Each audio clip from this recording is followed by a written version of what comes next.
We touch down in the Mecca, Ridgefield Park, New Jersey. Respect Wrestling presents No Escape. Hello, everyone. Welcome to the epicenter of independent professional wrestling. This is the voice, Cheyenne Ortiz, joined by Alyssa Marino. And what a spectacular supercard we have here tonight. We have so many incredible matches ahead at No Escape, but I want to really break down our title picture. So not only are we going to be crowning the inaugural Fight or Flight champion in a 5-way scramble, but fresh off of an excursion to Japan, Sami Chaos defends the Respect Wrestling Women's Championship against the international sensation Lena Cross. And finally, Anthony Gangone, the Respect Wrestling Heavyweight Champion, is going to be putting that title on the line. But with Kevin Blackwood out, who's going to be stepping up to answer the challenge, you know? Plus, the attraction of all attractions here tonight, Alyssa, in the Mecca, Ridgefield Park, New Jersey.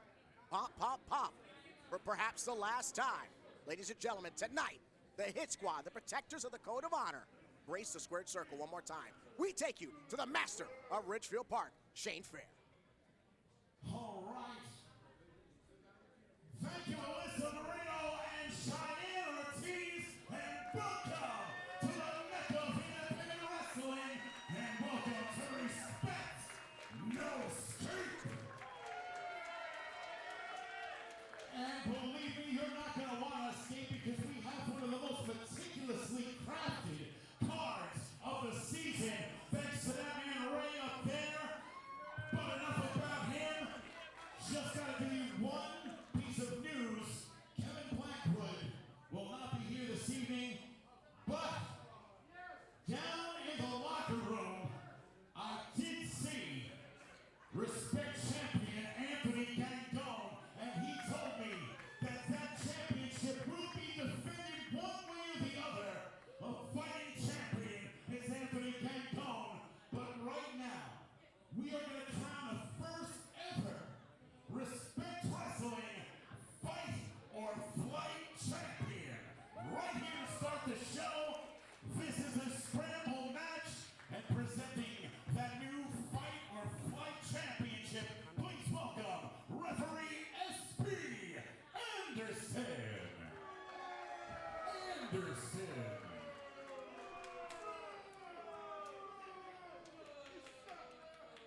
There it is, the Respect Fight or Flight Championship. And what we've learned about this division is a hybrid division. Anything can happen. To the opponents in our 5-way scramble to crown the first ever Respect Fight or Flight champion. Introducing first.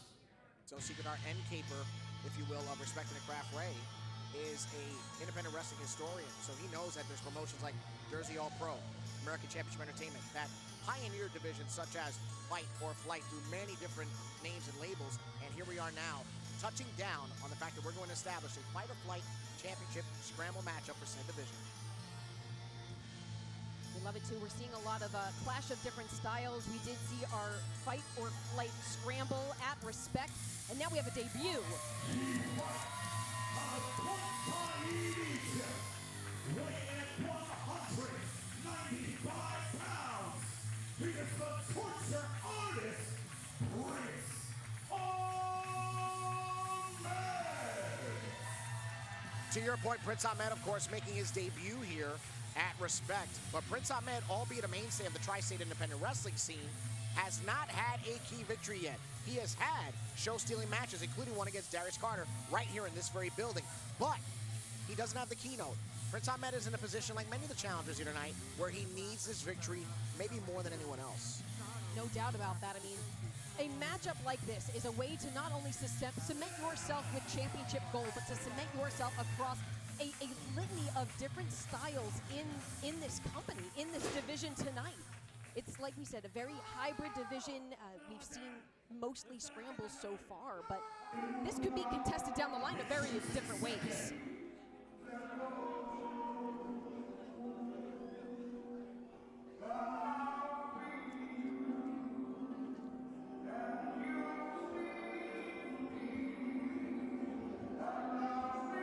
And of course, there's no other choice than the Reverend of Ridgefield Park, the Minister of the Mecca, Shane Fair, white glove treatment only for hashtag No Escape.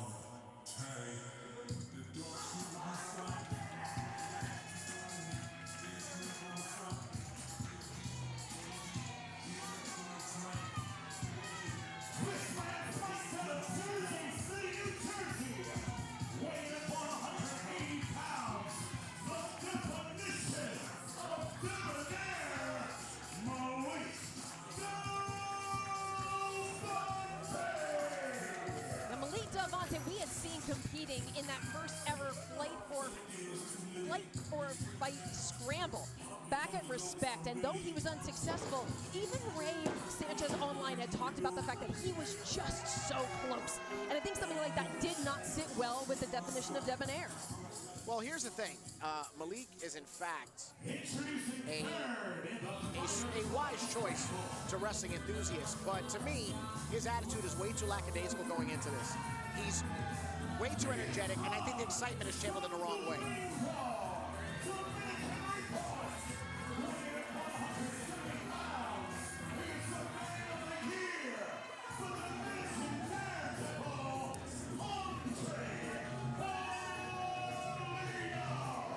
Not only does Andry Paulino come in here with a victory in this division, in this budding division, if you will, but bear in mind, judging by the reaction, he is in fact the sentimental favorite.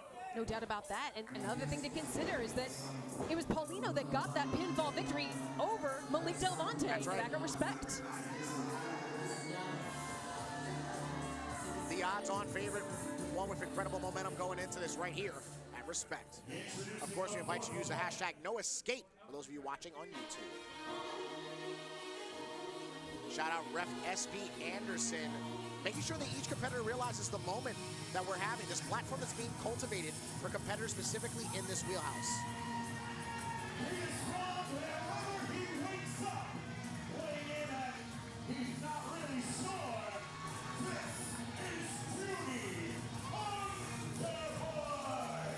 And another exciting debut that we're getting to see here at hashtag #NoEscape, Juni Underwood, who had spoken about the concept of fight or flight online and said that when he was 19 years old, he got the words fight or flight tattooed on his body. That is how strongly he believes in that attitude, in that mindset. And a division like this, it almost seems like it feels right at home for Juni Underwood. Absolutely. And on paper, doesn't look it, but I promise you, the most versatile of all competitors involved tonight.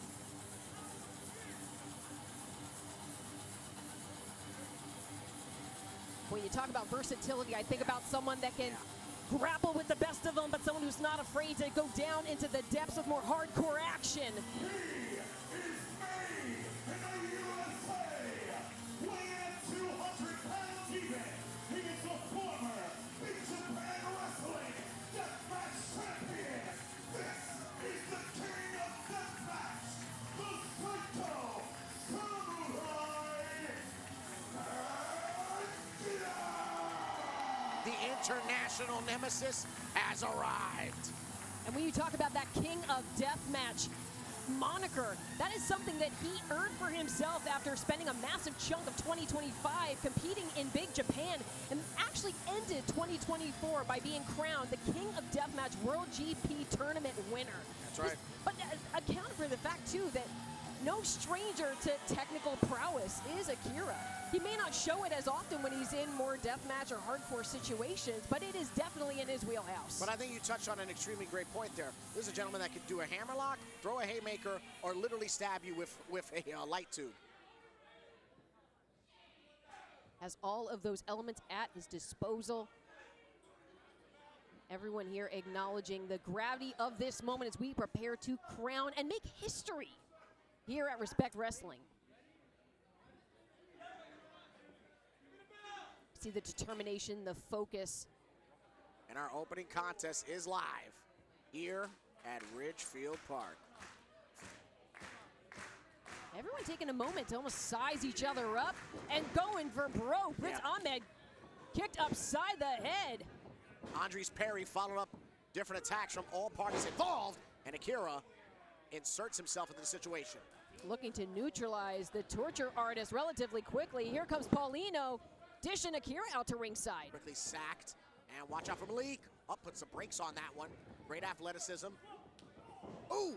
Great dodge, perfect timing for Malik. And Andry escaping, pun intended. Got a great wrist lock there, not the tightest, but he fouls it up to Juni.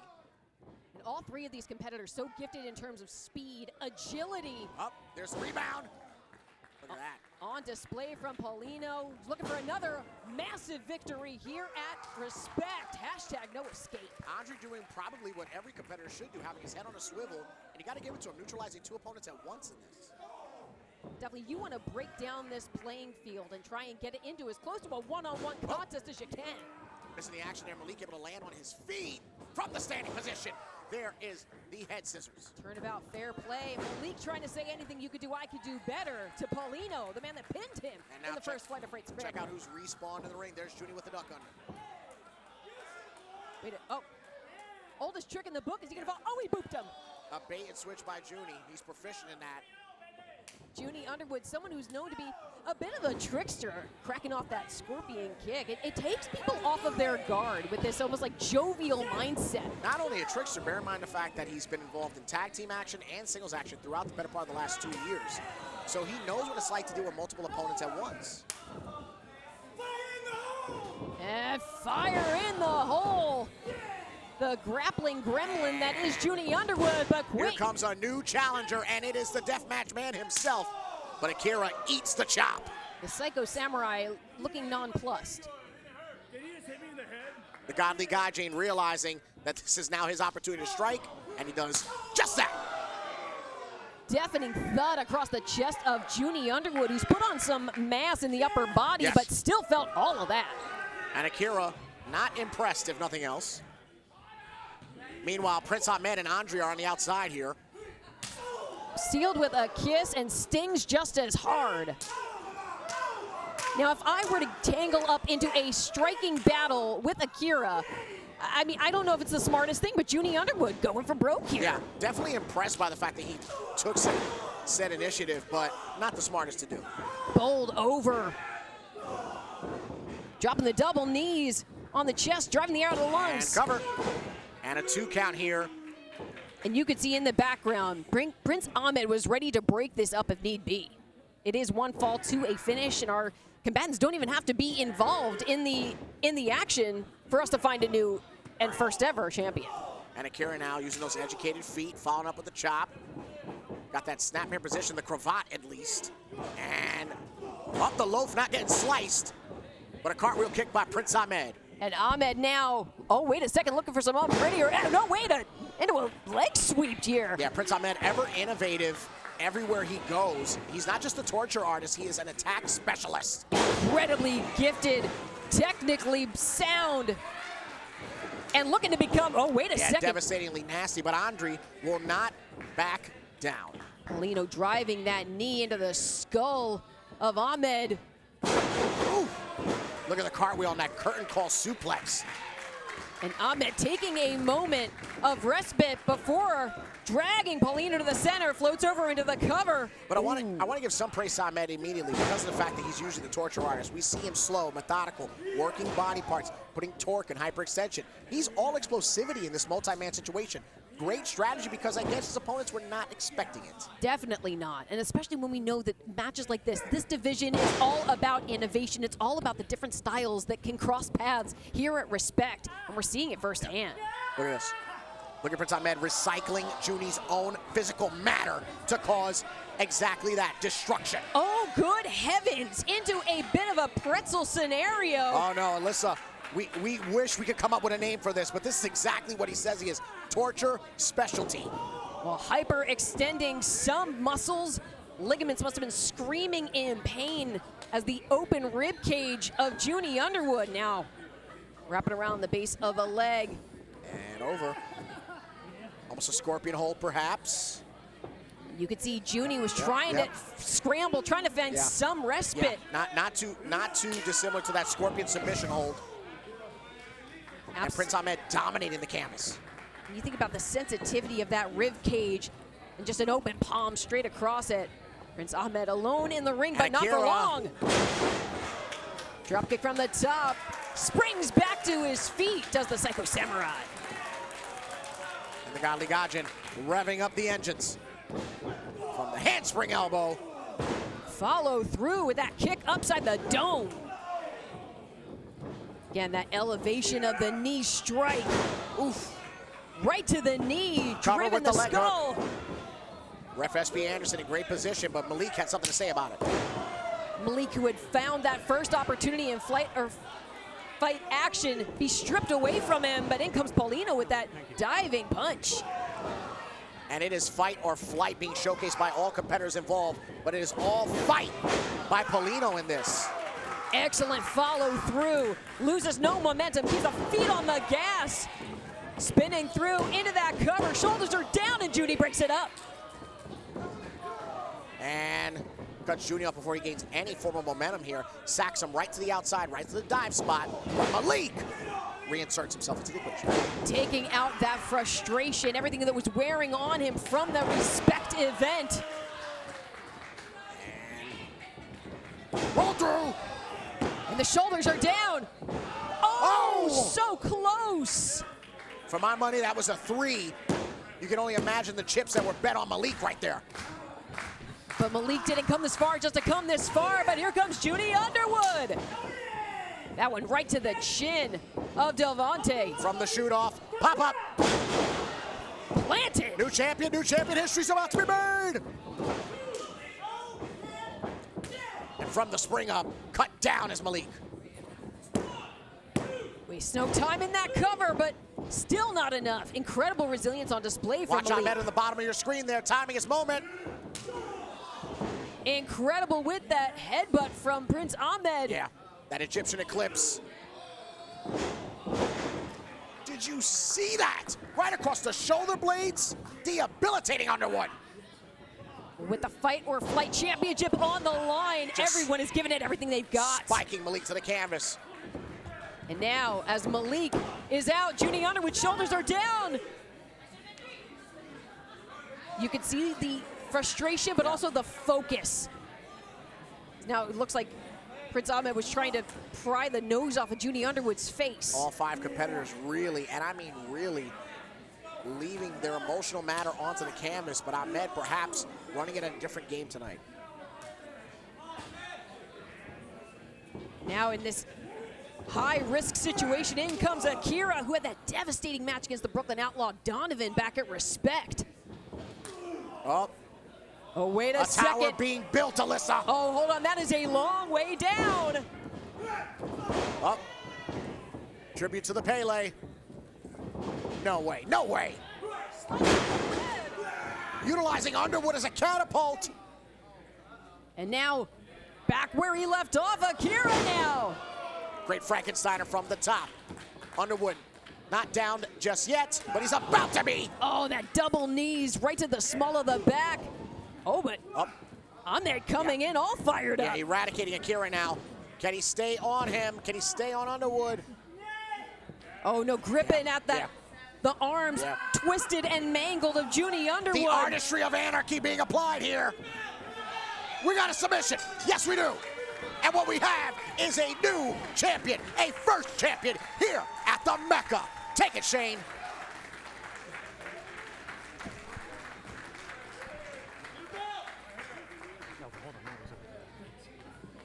Here is your winner, the result of a submission, and now your inaugural Respect Wrestling Fight or Flight Champion, Prince Ahmed. You could see the shock in the face of Akira, who was coming in to break up that submission. Definitely not pleased as the Psycho Samurai, but in vast polarity. Very pleased with this moment. Absolutely.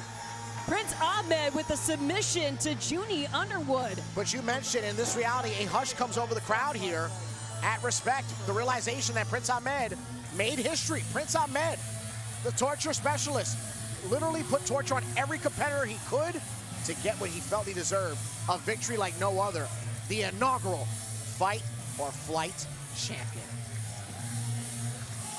If this is any telltale sign of all of the action that is ahead of us, everyone is on notice now. Think about the fact that is literally a sampling, to your point, Alyssa. That is just our opening contest here as Respect Wrestling presents No Escape, and that's what it was when it comes to history and Prince Ahmed. There was certainly no escape for Juni Underwood in that situation, forced to tap out, but Akira is looking very upset by that decision. A little bit. A little bit. And look, the godly Gajing wanted to be the man with history associated to his name here tonight, like he did all of 2024, all of 2025. You want to keep that momentum, but sadly, tonight was not that night. Whoa, whoa! Is that? Oh, yes, it is. That is Donovan. That is a man that Akira had that absolutely brutal matchup with back in Respect. Donovan, I guess, coming to take his pound of flesh. The Brooklyn Outlaw giving out receipts here in the Mecca. Oh, goodness gracious. Shane Fair hightailing it out of there as now. Oh, wait, Akira trying to fight back, trying to mount an attack of some kind. But Donovan holds on to that front face lock, really putting the work on Akira. And taking into account, I mean, now we're getting some reinforcements out here in the form of our officiating staff, trying to just put some separation between these two, trying to have Donovan see some reason. I mean, Donovan had alluded after Respect that this certainly was not the end of his feelings towards Akira. There it is. Come on. The south side knee. Too tempting for anybody, especially Donovan, not to go for.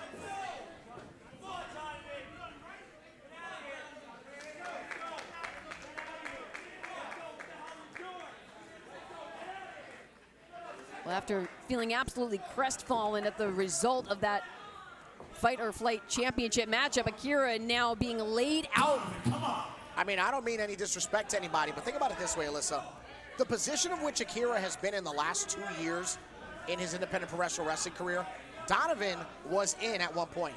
Donovan is a pioneer competitor that allowed people like Akira, like so many on tonight's card, to be in those positions.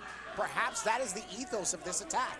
I'm not trying to justify it, but as a journalist, I think that could be the explanation. Well, I mean, whatever the reasoning may be for this behavior of Donovan, we are still trying to get a little bit of control. And it looked like, speaking with our owner, Ray Sanchez, are more so haranguing. Well, right now it's the officials that can't seem to escape Donovan, or at least get him to the back area. We're back here at the Phil Sheridan building in Ridgefield Park, New Jersey. As you just saw, history made. Prince Ahmed, our inaugural Fight or Flight champion winner. Akira downed by the Southside's own Donovan here. We're going to take it back over to Shane Fair, but be sure you are using hashtag #NoEscape on social media to tell us how you are enjoying everything so far. Gigi for the win. Don't put up a sign in front of Gigi. She'll bite your head off. Chris Ringside Chat. New York WrestleMania. Faith Thompson. The lovely Faith Thompson. Joe Delgado. Thank you, Joe Delgado. And ladies and gentlemen, Pazuzu Royalty is in the building. Ladies and gentlemen, Sanchez and son of Sanchez. Well, we're going to continue right now with our breakthrough division. This is a tag team match scheduled for one fall. Referee Cruz in charge of the sound of the bell. Introducing first. Well, as we move from the Flight or Fight division over to the Breakthrough division, where this is all about stepping up to the plate for some of our competitors, literally and figuratively. That's right. This is the opportunity to show what you're all about. The 717 and a total combined weight of 350 pounds. Top 5, still alive. The one of one, Al Snook. From the Red Rose Police, Just Say. Together they are UCK, the Uncrowned Kings, representing 3 Legacies Wrestling. We're very impressive to our Respect Wrestling owner, Ray Sanchez, and wanted to give them an opportunity to show what they bring to the table, what they are all about. Said online that they are hungry, they want the opportunity, and that they deserve the world. Well, that's actually the definition of the Breakthrough Division with that statement in and out of itself. And we also want to let our fans know that the Breakthrough Division is not limited to tag team competition. It's exactly that. It is a division for anybody to break through. We're just kicking things off with tag team action. And as the trumpets sound, heralding the arrival of the Golden Glovers, This is where they get to step up to the plate.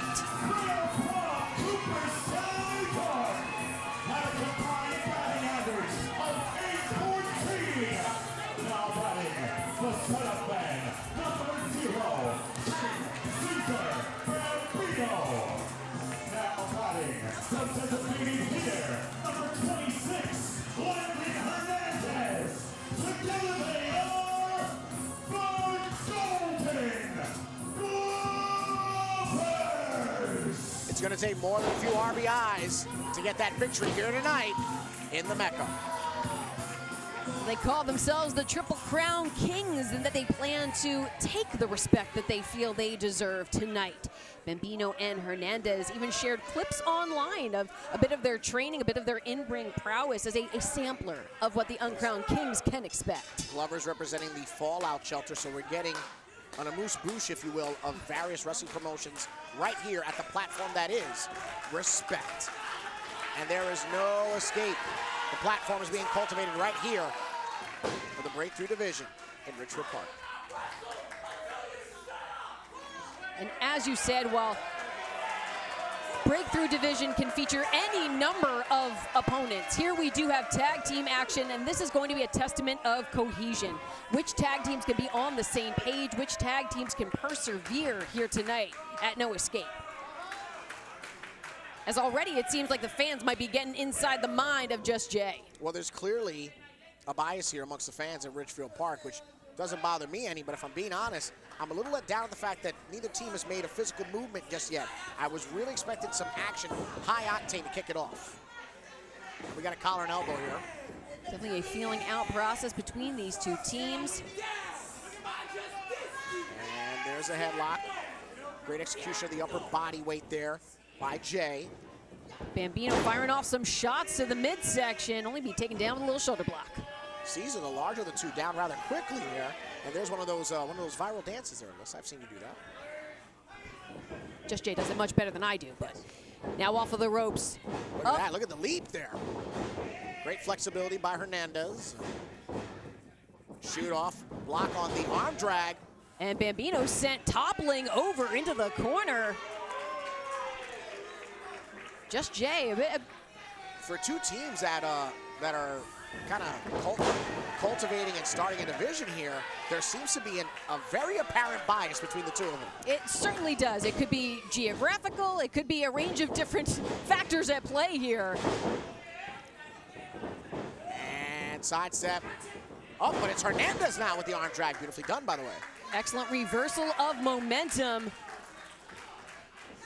As now able to duck. Fires off that back elbow. And now going for the cover, but Jay already, wait, now the tag made. In comes Hernandez. And double snapmare there. Oh! Simultaneous, like a crack of a bat. They call that the Cracker Jack box. I know that because I am fat. Or you just love a good ball game. Oh, now the tag made. Thank you for covering my love handles there. And now, in comes one of one, Al Snook. Al Snook, probably top 5 greatest names ever in wrestling. And again, a feeling out process here with that tight lockup. Hernandez and Snook, very similar in body size and development. Counters the Irish whip, does Hernandez. Ooh, lighten up that midsection with a flurry. Ducking, dodging. Overhead arm drag right there, beautifully done. As the Bambino cheers on his partner. But now the designated hitter with that splash in the corner. Running through. And the ball club starting to rally up. Ho, ho, ho.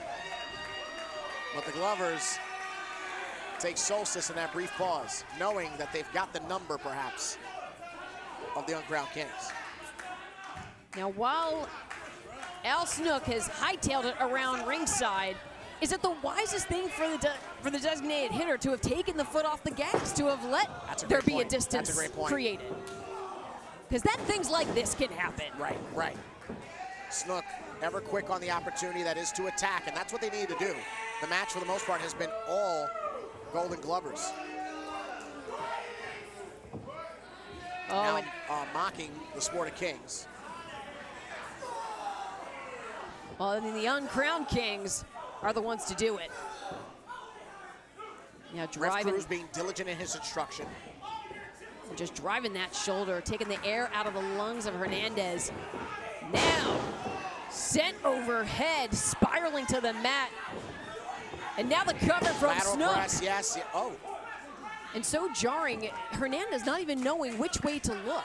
The corner was empty, but now looks like Bambino is rallying in his corner. Oh, swipe down in midair. In its simplicity, ever effective. Great sidestep there. Lateral press. Only good for 2 for the Uncrowned Kings. Notice that Snook utilizing all his body weight there. Brilliant, brilliant. Yeah. And now wrenching by the headband. I mean, it's definitely, it is a mentality, it is a mind game. Yeah. Oh, and again, utilizing the body weight. And again, in its simplicity, ever effective. The body weight and the hyperextension of that middle rope. Brilliant, brilliant. Excellent. And what do we say? It's going to come down to cohesion. Yeah. Able to find that completely same page. Underhanded, but the most impressive thing that they've done in the contest. There's never going to be an asterisk that, oh, it was underhanded. It's just going to say who won. And now driving. Now There's the tag. The ring being completely cut off there from Hernandez.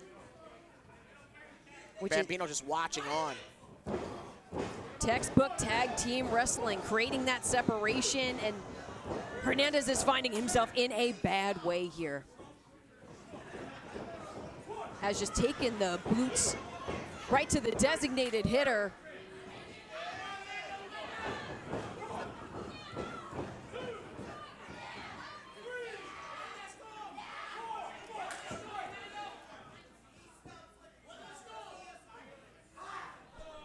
And now wrenching up, but signs of life from Hernandez. Clocking these blows to the midsection. That's barely a pulse, let alone a heartbeat. And he's still in the unwanted side of the stadium. Another tag made as the Uncrowned Kings keeping one another fresh. Taunting Bambino. Using that momentum, just Jay drives into the corner. Serves up Hernandez. Great sling blade there, a little further than they want the cover. Yeah, that way too close to Bambino there. Way too close considering the strategy of the last 2 minutes has been isolating him on the other side. I think it really came down to Al Snook wanted to send a message. He locked eyes with Bambino while he was in that cover. Hernandez able to rally. Yeah, but that's the opportunity to get a tag there. Hernandez knows it's going to take a little bit more than that. I don't know, Alyssa. I think that was a clear window to get a tag in. I admire his intestinal fortitude, but I think he can use a rest break. We could give it to Hernandez in the grit department, but again, taken back down to the mat. Another cover from Snook. Is it enough? No. That's too many at-bats right there. Albeit a 2 count, I really think the opportunity was to tag Bambino in. I mean, I think Hernandez wasn't going to take the walk. He wanted to finish strong. He wanted to be able to Snook at least continues neutralize Snook. Yeah, Snook continues to dominate the ring here, but for only a moment. With that cutter from the top rope, Hernandez has not only bought himself a bit of breathing time to recover from the damage by Uncrowned Kings, he may have just bought the opening that he needed to make this tag to his partner. Both representatives of their parties are down. Hernandez reaching for the Bambino as Snook trying to drag in Jay. Bambino's in. And going for broke on both of the Uncrowned Kings. Ripcord. Oh, incidental contact between Snook and Jay. No Boston curse about that takedown. But Jay able to swap in and make that breakup. Dumped out to ringside unceremoniously by Hernandez as Snook. Right to the cheap seats.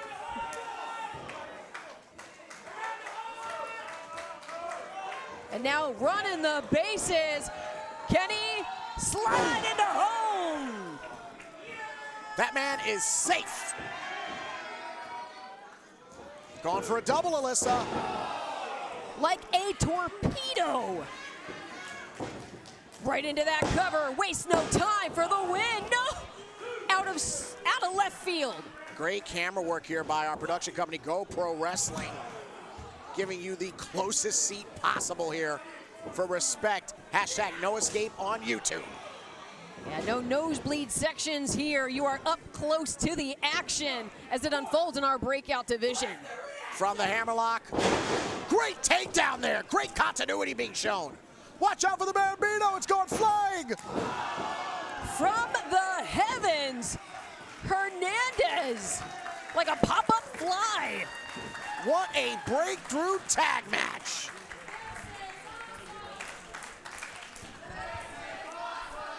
My sentiments exactly with this crowd. Fans here at the Mecca showing their appreciation. Breakthrough is the name of the game, and both of these teams are doing that in droves. And now look at that. Both teams looking to each other, looking to their respective ball clubs, if you will. Slugfest right here, right at center field. Dishing it out back and forth volleys. This is tougher than the night Tommy Lasorda got rocked. Elbows, fists, uppercuts, you name it. Now a boot to the jaw. Snook clocking Bambino. Hernandez now. From the one-arm pickup. Look at the strength on display from Hernandez. Queuing up Bambino for something.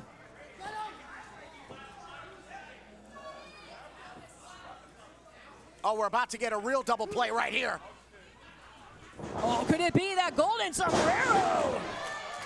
That's got to be it. Cover that man. And the win in our breakout division.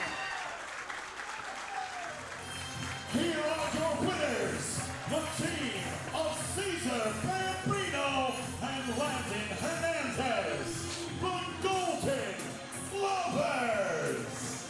You cannot put anything past what the Uncrowned Kings brought to this matchup. But standing tall are Breakthrough Division Tag Match winners. Absolutely incredible for the Golden Lovers. What a great showing here. Not just representing their respective promotions, representing themselves, but representing their heart, their desire. Both teams really broke through here tonight at Ridgefield Park. Yeah, whether it be Three Legacies Wrestling or whether it be the Fallout Shelter, I mean, definitely the present and future of wrestling is in good hands with tag teams like this. And I'll be the first one to say it, I am more than open to the concept of a rematch between both teams as they are clearly pioneering and shaking up this division here. Of course, Cheyenne Ortiz being joined by Alyssa Marino here at Ridgefield Park for Respect, No Escape. Our next contest, of course, sponsored by Joe Delgado. Tag team action featuring a tag team mainstay of the Mecca and tag team newcomers right now at hashtag No Escape.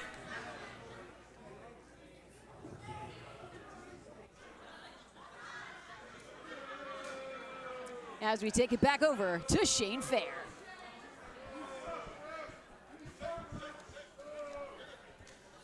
Thank you to Cheyenne and Alyssa. Welcome, referee T.M. Stevens.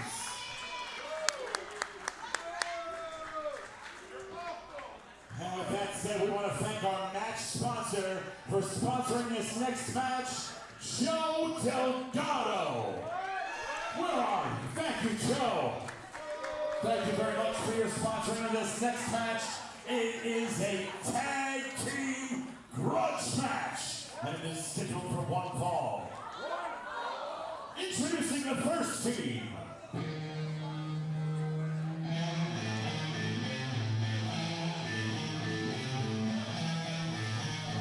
Well, we had heard online the comments from Absolute Greed. They are accompanied by the true manager of champions, Silky Smooth.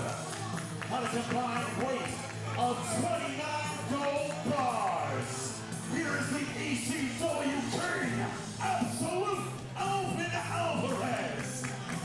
President and CEO of Cain Industries, Cain. Together they are absolute greed.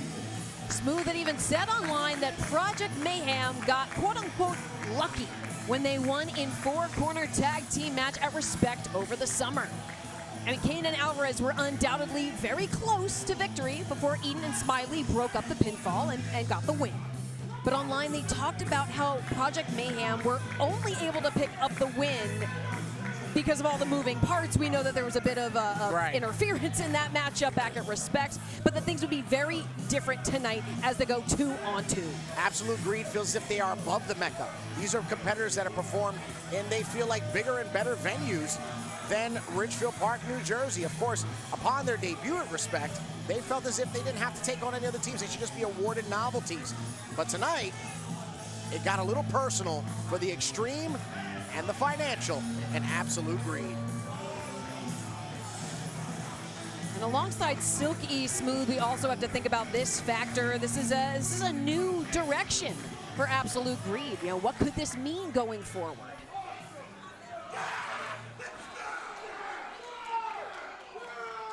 And their opponents in this tag team grudge match. These combatants certainly did not take too kindly to the words of Absolute Greed.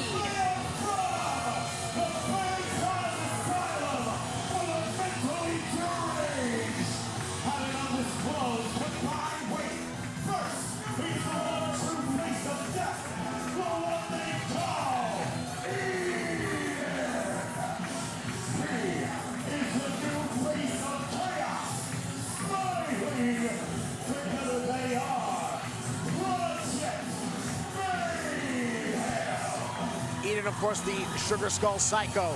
And Smiley, well, he's always been a couple sugars short of a plain coffee. But both combatants were almost coming unhinged ahead of this matchup with the comments that were being made from Cain, from Absolute Greed, from everybody involved in this matchup. They were certainly getting hot under the collar for Project Mayhem.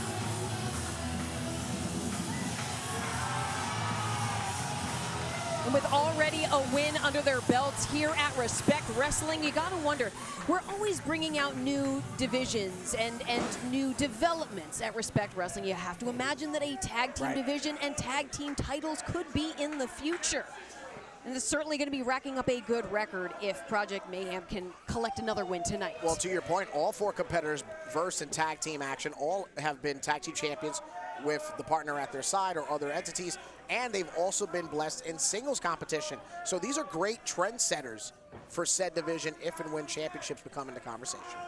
No doubt about that. And often I feel that some of the best tag teams out there are well-established singles in their own rights. They know how to have fans are already riling up. Oh, geez. Adam's got no what? I love the fans here because you never know what to expect. What a surly body of wrestling fan we have here this evening. An absolutely surly body of wrestling fan we have here this evening. Our official DM Stevens in charge of the action. DM Stevens, one of the best officials in the country. The man in charge for this tag team affair. Grudge match applications. Tempers are at an all-time high. As we're, already into a shoving match to kick things off. And a slap on that call and response there by Cain. Cain off the ropes, driving through, but springs right back. Shot upside the cheek. Cain shoots him off, but Smiley ducks it. Oh! Springing off of the ropes, using that momentum, and catches on the And rebound. the athletic abyss that is Smiley showcases exactly that. His commanding prowess. Incredible use of every element of the ring, the ropes, as the tag is made. Alvin taking his sweet time. For the better part of a decade, that's been the issue. People have been underestimating Smiley, and perhaps that's what's led him to championship after championship. And definitely, if you're gonna look past, now the tag made to Eden. If you're gonna look past a competitor like Smiley or like Eden, or a tag team like Project Mayhem, it's not gonna fare well. Eden in the absolute best shape of his career. Has had many a historical moment here at the Mecca. But right now, the evolution of extreme, Alvin Alvarez is the stockade at his blockage. Just the way that Alvarez just howled. All the frustration that's been building up, about to be taken out on Eden, like running into a brick wall. Whether it be fans, whether it be his opponents, Alvarez has frustration for everybody. I mean, the ectomorph by comparison to Alvin. Alvin is much bigger than the cameras are allowing. He is wide. He is seismic. Definitely with the mass advantage over his opponents. Oh, clocked the forearm. Oh, and takes out the knee. Destabilizing. He's now scrambling back up, finds himself in the corner. The modern day extremist being controlled by the Sugar Skull Skyko that is Eden. Oh, and gnawing at the mane of Alvin. The skeletal teeth sinking in, and atomic drop now off of the ropes. Bowling over Alvin. Eden now unleashing that knife edge chop to the chest. And off the ropes, Alvin's gonna quickly counter that. Eden now with the breaks. Bit of an apology now from Eden. Are you thinking better? Nope. Alvin, ever the veteran, ever quick. Just a clubbing blow, disintegrating Eden at the feet of Alvarez. Just battering straight between the shoulder blades of Eden. Oh, huge chop there, just sends Eden reeling to the rope. Absolutely thunderous right across the chest. Once again, Eden hanging himself back on those ropes. And you see the sweat just exploding off the chest of Eden. Oh, great sidestep into the bottom kick. Sweeps the legs out from underneath, drops the senton, makes the tag, and in comes Smiley. Springing in into that cover, seamless. Great offensive attack there. Smiley follows up. And that's the point of it, covering that man. Hat trick of twos. Smiley's got to start thinking attack. Still not enough, and how do you, if you're Smiley, keep a steady focus? We've just had a flurry of pinfall attempts. Well, that's exactly it. You got to believe that Smiley and Eden are ever confident. This is their house. This is, in fact, where those names were cultivated for success. Smiley, of course, a veteran of the independents, but Project Mayhem and his lineage of hardcore and storytelling matches all happen in this venue. It's a different magic than taking on other competitors in other places.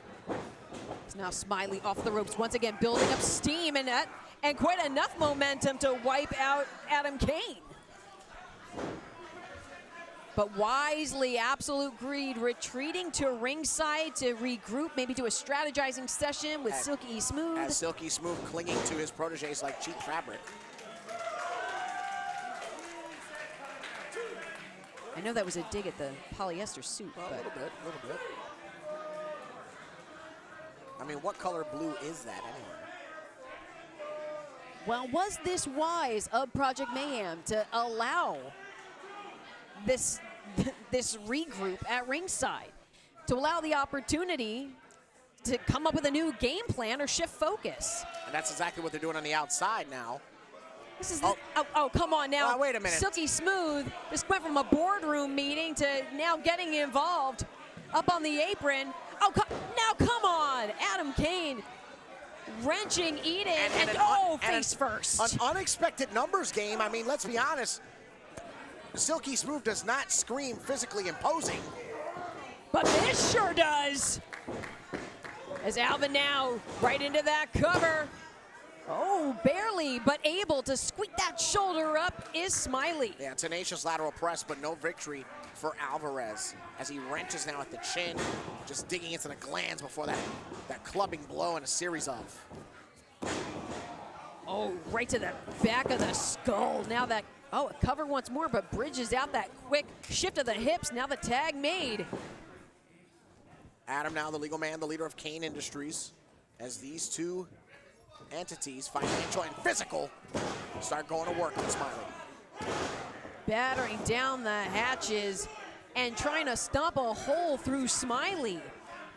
Now, meanwhile, directing DM Stevens. DM Stevens has keen eyes on the competition. Thank you very much. Right across the eyes, obscuring the vision of Smiley with those boots of Adam Cain. Cain continues to center the opposition, making sure he does not get to his corner. Now isolating him in his corner. Great strategy. And again, wrenching at that mass, completely throwing Smiley off his game, trying to expose his identity. Meanwhile, weaving the limbs of Smiley across the ropes. That big thudding forearm. And a chop from Alvin as well. Like dumping unneeded shares of the stock market, Smiley is plummeting at the feet of Adam Cain. And off the ropes. Stymies that momentum. Great word. Thank you. Oh! Big kick. Cain able to cover up a little bit, but still got him on the chin, did Smiley. And Smiley reaches, trying to shoot the half for a cover. Perhaps thinking tag instead. But too close for Alvin's not comfort. legal. Alvin is not legal, guys. But enough to neutralize that opportunity. Alvin runs straight through, but able to get the boot up in time with Smiley. Oh, jeez. A ricochet. You saw the bounce, the torque of the body of Smiley. Wait a second, no, not like that. Well, that's blatant. That and getting dangerously close to a disqualification is Adam Cain. Counting along right within the count of DM Stevens, and Eden's seen enough. And up, yep. Typical of Alvin and Cain. Even the official has a facial expression that says this does not look like the other. That back elbow shiver. Alvin relishing the moment of dominance. Before firing off another shot to Smiley. Alvin, it seems like he wants to just take his time and enjoy all of the violence that he is imparting on Smiley right now. Oh, for sure. Alvin loves a good torture game. Alvin loves getting into the head of his opponent and into the crowd. And I sometimes believe that getting into the mind is almost, it's an intimidation technique. Using that impressive mass and wields it like a weapon, does Alvin Alvarez. And Alvarez now sends Smiley to the far side. Oh, wait a second. Oh, low bridge. Up, pays the toll. Dumped out to ringside and now able to make the tag. In comes Eden. Fresh and firing on all cylinders, Eden, no less.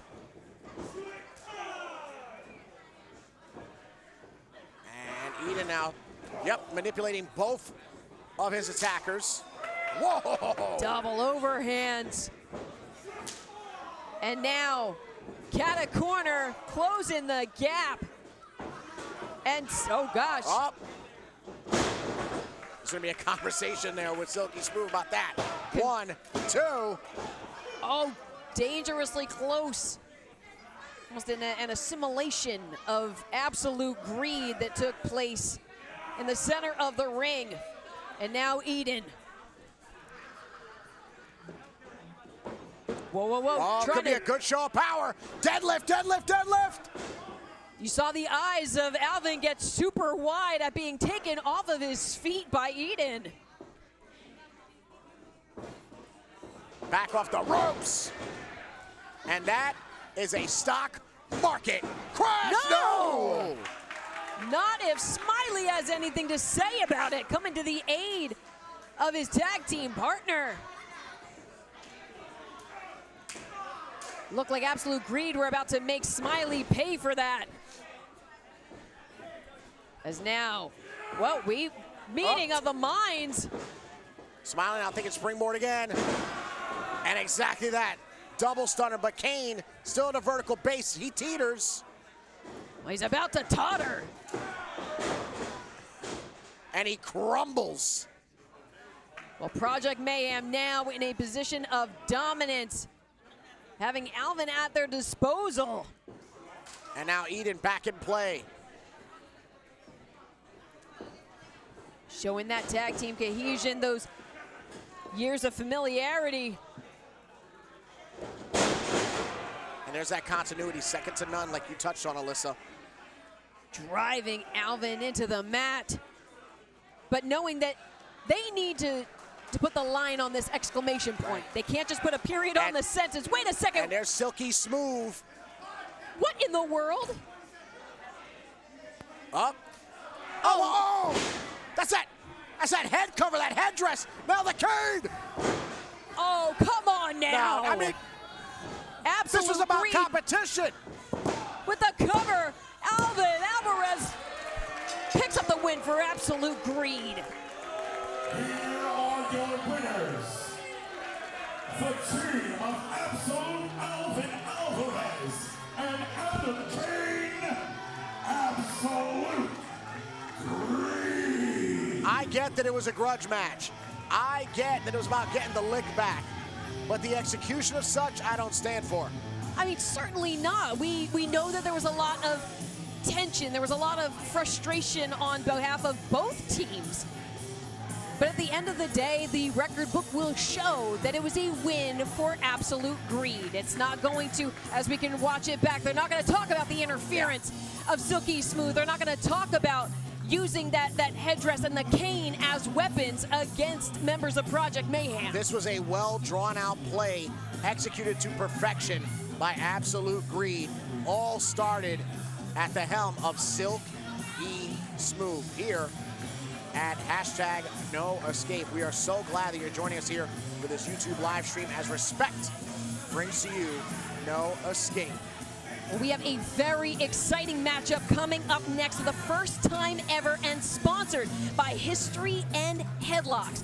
These two are going to be meeting. It is Jordan Oliver and Joey Conway. Very curious to see how this is all going to pan out. As the mimicry and the mockery continues here upon the exit of Absolute Greed. But that first time ever matchup that we are going to be seeing next, an incredible clash of styles, of personalities. How is this all going to shake out here at No Escape? It's going to shake out right before your very eyes, right here at Ridgefield Park. No Escape continues with this completely dynamic matchup. Thank you to commentary, and we want to thank the sponsors of this next match. It is a first time ever singles match, and it is sponsored by both History and Headlocks React. Thank you, History and Headlocks, and by New York Wrestle Media. This singles bout is scheduled for one fall. The man in charge at the sound of the bell, please welcome referee Stephen Duman.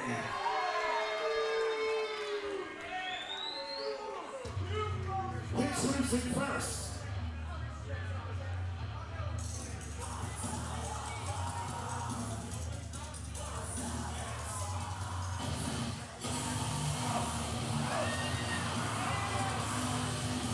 It is rarefied air as the devil himself returns to Ridgefield Park. Conway coming into this bout with a victory at Respect over Yoya. Got to be a driving force. A lot of diehard independent wrestling fans want to know if the devil can go the distance here tonight.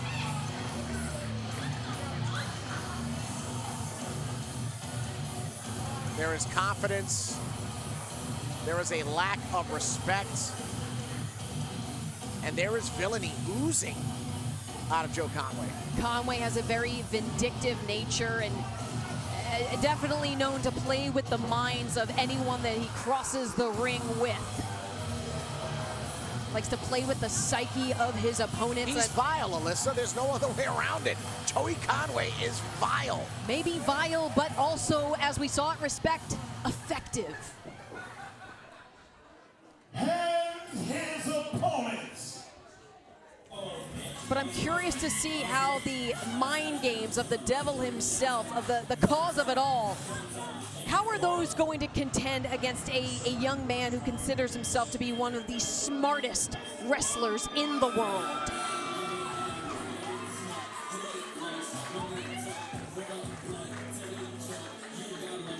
Jordan Oliver has been on an insane trajectory, multiple tours of Japan, Europe, the UK over the course of his young career. For the better part of a decade, the odyssey of Jordan Oliver perhaps is culminating into the years which he's having. You mentioned tours internationally, a homecoming entrance at GCW, huge catapult victories against rankings and magazines and wrestling aficionados. Jordan Oliver is riding the wave of impressive momentum, perhaps second to none of anybody tonight. And while he may be the East Coast ace, I mean, we know he's jet-setting around the world. Just earlier this month, competed and won BZW's Miracle Cup tournament in Germany. Right. And he is so far from done. That point to the side of the head.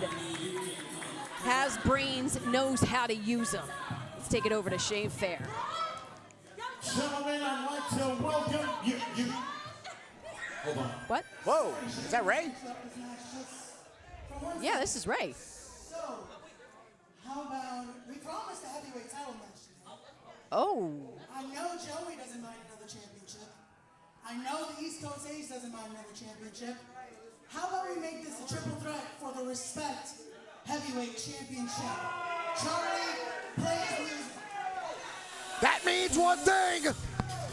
The level 5 full roaming Vapor is getting ready for his first official defense. Well, that Respect Heavyweight Championship match was sponsored by New York WrestleMedia, and we're turning it into a triple threat here tonight. Look at the intensity amongst Oliver and Conway as they realize the opportunity in front of them, if they're the ones that can put down evil itself. DRxSLEEP, Anthony Gangone. An absolutely chilling presence hits the ring in the form of Anthony Gangone, which is saying a lot considering Joey Conway's already in the ring. The erotic epitaph, that is Anthony Gangone. Let's make it official. Shane Fair absolutely conflicted, but knows he's about to set the fire. Gentlemen, welcome to what is now a triple threat for the Respect Heavyweight Championship. Introducing first in the corner to my left, he is the challenger, fighting out of Sarasota, Florida, and weighing 212 pounds. He is the cause of it all, Joey Conway.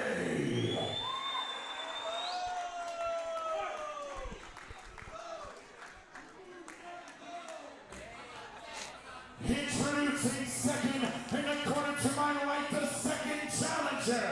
He is representing GCW, fighting out of Newburgh, New York, and weighing 210 pounds. This is the Brain, Jordan Oliver.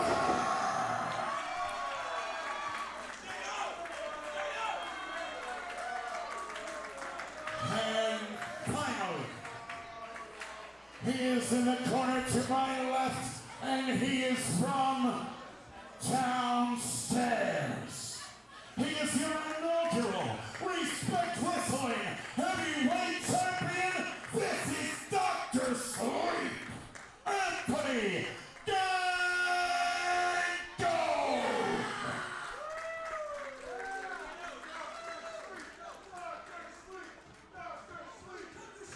The absolutely menacing DRxSLEEP the cause of it all, and the Brain set to contend for the Respect Wrestling Heavyweight Championship. Gangone has conquered aces, slayed Grand Dragons, choked out owners, and that's just this year alone. You think about how the complexion of this matchup has just completely shifted on its head. All three of these men came into tonight expecting a singles matchup. As now Jordan Oliver being stopped to a pulp. I didn't imagine any form of unity, but then again, evil is the higher power, I've been told. I mean, DRxSLEEP and Joey Conway have a bit of familiarity as the team in the form of Devout. That's right. But now, the Brain sending Conway into Gangone, and both men sent careening down. Swift drop kick from Jordan Oliver. Jordan Oliver, of course, the Newburgh Wrestling native, getting a start in promotions like Impact Championship Entertainment, MVW, and more, becoming a global mainstay that he is today. The Brain, one half of the Busta and the Brain, three-time GCW Tag Team Champs, drops the leg and looks to pick up more gold to add to his arsenal tonight. Jordan Oliver pointed to his head there, showing everybody that he is the man that he said he would become. And Jordan now, yes, takes the foot off and enter DRxSLEEP himself. Gangone dodging. And Conway now have been asked by Jordan Oliver online if the boots could back up what his mouth was saying, and it certainly looks like they can. Fellow master of mayhem himself, Gangone, watching on, conducting an evil symphony. Well, it's certainly music to their ears as oh, wait a second, wipes out Gangone. Evil spares no one, Alyssa. Certainly does not. And especially there are no friends in this three-way contest with Respect Wrestling gold on the line. And Joey Conway relishing in his attack. First near fall goes to one of the two challengers in this history-making three-way matchup. As Respect brings to you #NoEscape. When you think about it too, Cheyenne, Anthony Gangone doesn't even have to be part of this decision and could potentially lose that championship tonight. This is his first offense after winning against Bear Bronson back at Respect. Easily a match of the year candidate.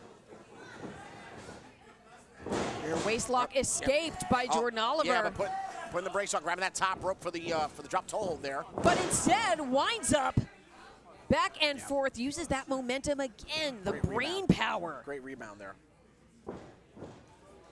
Oliver now Sizing up Conway, but Gangone has something to say about it. gotta keep the head on a swivel as that noggin just goes bouncing off of the apron. Now, eyes locked on Joey Conway, the defending champion, who I'm just gonna say it, we saw he took some opportunities in his matchup against Bear Bronson. There were some low blows. There was a steel chair involved. But at the end of the day, Anthony Gangone is the reigning Respect Wrestling Heavyweight Champ. Yeah, but Gangone put in a position that many could die for in this particular year of historic moments in independent pro wrestling. Oh! Yanked with a fistful of hair from the devil himself. Ooh! Oh, Eats gosh. that top turnbuckle. And sent clear out to ringside by the Just cause of it seated. all. Gangone getting seated right into that middle and bottom buckle. And Conway Taking flight to the outside. As above, so below. Getting a little taste of all the action and all the elements. And on the payback, Conway trying to go for a cover, yes. Only a 2 count though, as Jordan Oliver digging down deep to force the shoulder up. Not the prettiest, but a near fall no less. All near falls have been Conway in this contest as he inches closer to vanquishing the quick reign, perhaps, of Anthony Gangone. Now up on that top turnbuckle, poised for flight once more. Diving, flipping senton. And Gangone quickly on the opportunity! And Oliver says otherwise. Gangone was looking to pick the bones But Jordan Oliver saying no. Not going down without a fight is the brain. But Gangone seems just the type to want to, peel back the layers manually and see what really makes these competitors tick. Gangone does exactly that. He gets right to the core of his opponents. Right to the soft spots, hits the nerves of sensitivity, and attacks and strikes those chords repeatedly.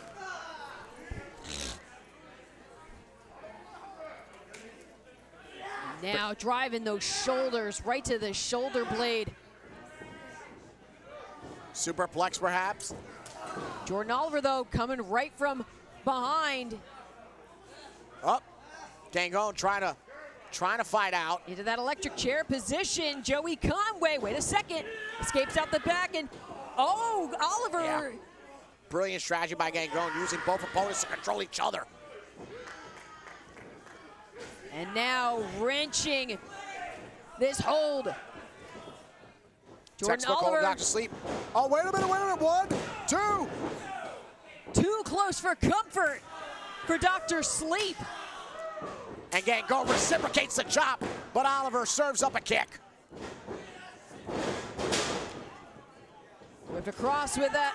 Wait a second. Back to it. The Novocaine sleeper.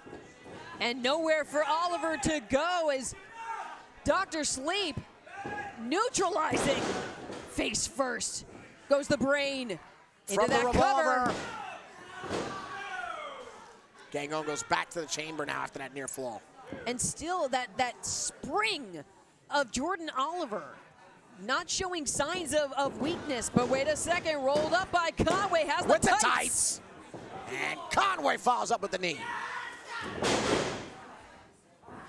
What a three-way contest for the Respect Heavyweight Championship.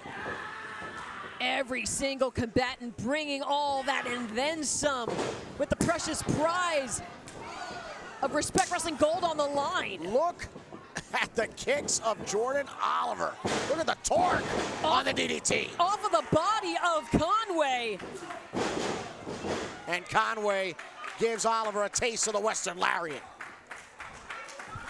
And all three combatants are down. As the fans here at Ridgefield Park giving their respect to this crowd. Thank you again for joining us. Hashtag no escape. If you want to talk about it in the chat here on YouTube, be sure to join us on X, Facebook, and all forms of social media. As referee Stephen Dumaine administers the count in this three-way. When you think about all of the damage that all of these men have sustained, the fact that they're all able to get to a vertical base at all is impressive. Oh. Well, now it's the most violent game of whisper down the lane as haymakers are being thrown about. I think they're just trying to punch with whatever they can, whatever's left in the tank.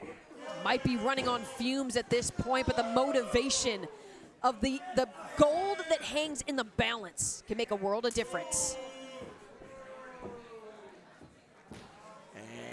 And the challengers starting to focus more on the champion, but Conway instead goes back to Oliver. Gangone. The ring's starting to spread out a bit as Gangone tumbles to the side. Trying to make Gangone a non-factor was Jordan Oliver. And now as he's wrenched back to his feet by Joey Conway. Battered right to the nape of the neck. Gangone now. Yep. Oh, wait a minute. On the top rope. Double stomp to the small of the back. suplex.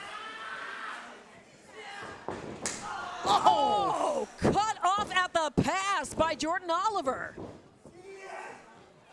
And now, oh, wait a second. A few short of a murder, but count the crows. Wait a second. Flipped into the... Two. And broken up by Gangone just in time. From the front face lock, it's Oliver on the counter. Shoots the arrow with a 2. And Conway breaks it up. Absolutely devastatingly close. Again, dumping the reigning champion out to ringside. Conway stunned, hanging off of the ropes. Ducks the line. Joey with the springboard. and gets eradicated with the kick of Oliver. That one caught him mid-flight. As the East Coast ace looking to pick up a new bit of gold. Wait a second. And there it is. Looking at get the Crows. Oh! Gangone with the kick. Straight knee to the chin. Oh, and that knee finding home. Is it enough? And it is. Hashtag and still your respect. Heavyweight champion. And still, respect heavyweight champion, Dr. Sleep, Anthony Gangone.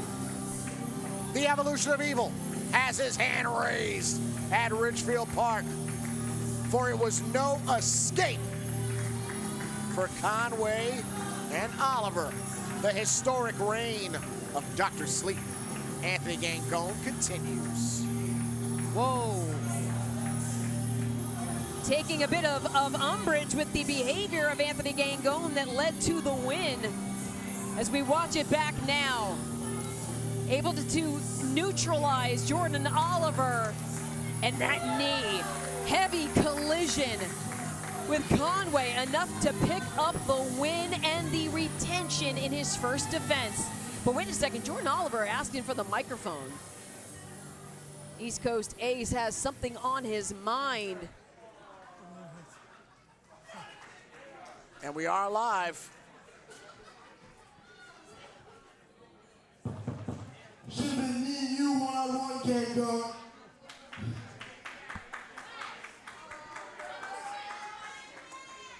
You wanna get involved in me and Joey Conway's business? Joey Conway, I got a big beef with you, man. I just don't like you.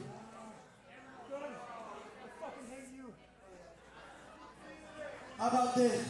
How about this? Me and Joey Conway one-on-one right fucking now. Wait, what? What?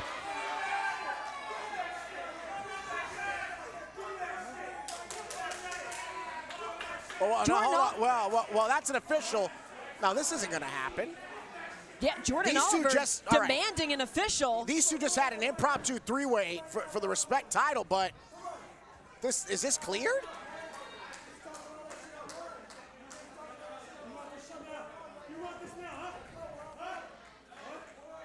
Wait, I think Conway's game. Conway, who it looks like is sporting a bit of a No, he's lacerated, Yeah, all right. He's got a cut above that left eyebrow. Just above. wow, this shoving matches can only go Yeah, so but long before they completely devolve. Yeah, Ref Dumanga's got to get in the middle of it. Oh. Oh, okay. Well, There's your answer for that. Conway, I guess, thinking better of it. I think that leads it's right into the manipulative nature of Joey Conway. Wait a second, Jordan Oliver demanding one. Oh, wait. This cat and mouse game can only lead to poison for one of the two involved. Goodness gracious. The East Coast Ace stands tall. Ladies and gentlemen, this is Jordan Oliver! Wow, well, that certainly ruffled the feathers of Jordan Oliver with that, wow, that mind game from Joey Conway. But we did have word that January 31st, Respect Wrestling returns. We're going to wait to see if that match is going to be official, one-on-one, Oliver and Conway. But in the meantime, what is official is hashtag and still Anthony Gangone retains here in an impromptu three-way matchup to continue to be your Respect Heavyweight Wrestling Champion here at Ridgefield Park. We'll be back with more action, including the Pop, the Hit Squad. Who we got with what? Who's that? Hey, oh yes, UCK, the Uncrowned Kings.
Hello again, my friends. Welcome back to Respect Wrestling, hashtag no escape. Alyssa Marino here, soon to be joined again by Cheyenne Ortiz. But first and foremost, as we get back into our second half, a quick shout out to our sponsors. Gigi for the win, OCPW, New York Wrestling Media, History and Headlocks, Crits Ringside Chat, Joe Delgado, and Coquito Queen. We are going to kick off our second half with a three-way dance. Let's take it over to Shane Fair.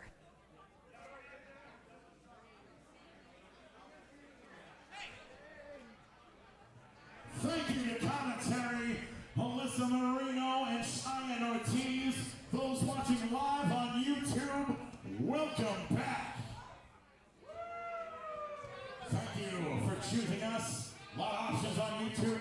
Glad you're not watching like the Costco guys or some crap. You're here with us, and you're safe. Welcome to Respect Wrestling. We are now about to return with our next match. It is a triple threat match, and it is scheduled for one fall. Referee Cruz in charge at the bell.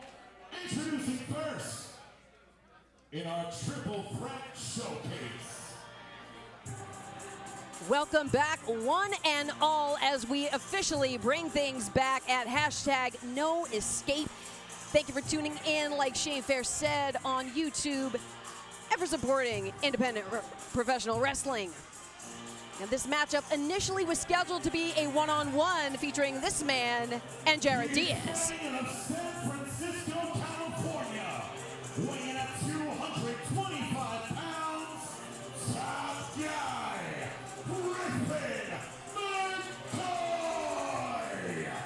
Griffin McCoy, the top guy, has said online that he feels like he is on top of the world this year. He got married, he's expecting his first child, he did his third tour of Europe with WXW in September, and a success here at Respect Wrestling would just be the cherry on top of an incredible year for the top guy. Certainly has a lot of familiarity with the face of the franchise, Jared Diaz, and was, I'd say, almost excited at the idea of the rubber match that they were going to have. Both have a win under their belts in competition. As we know, cards are subject to change. The complexion of this match changed from a one-on-one into a three-way bout.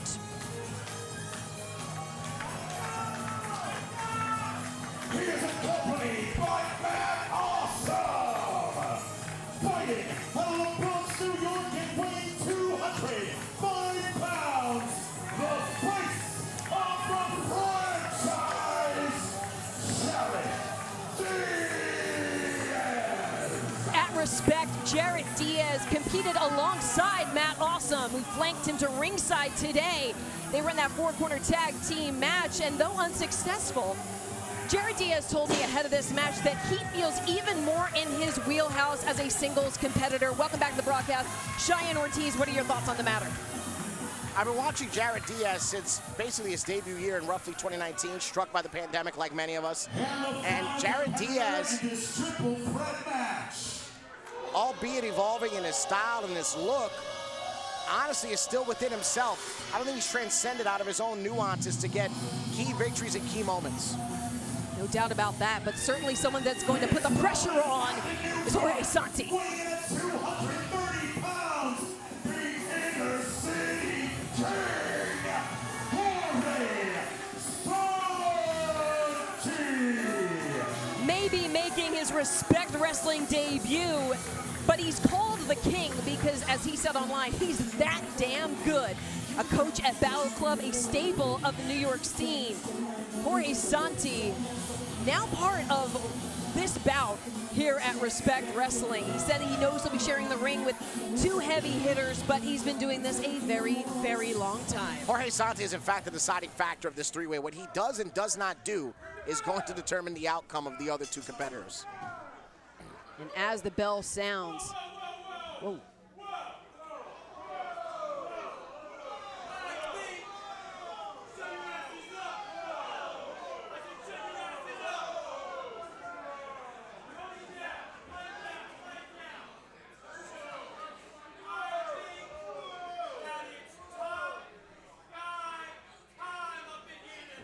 What does that mean?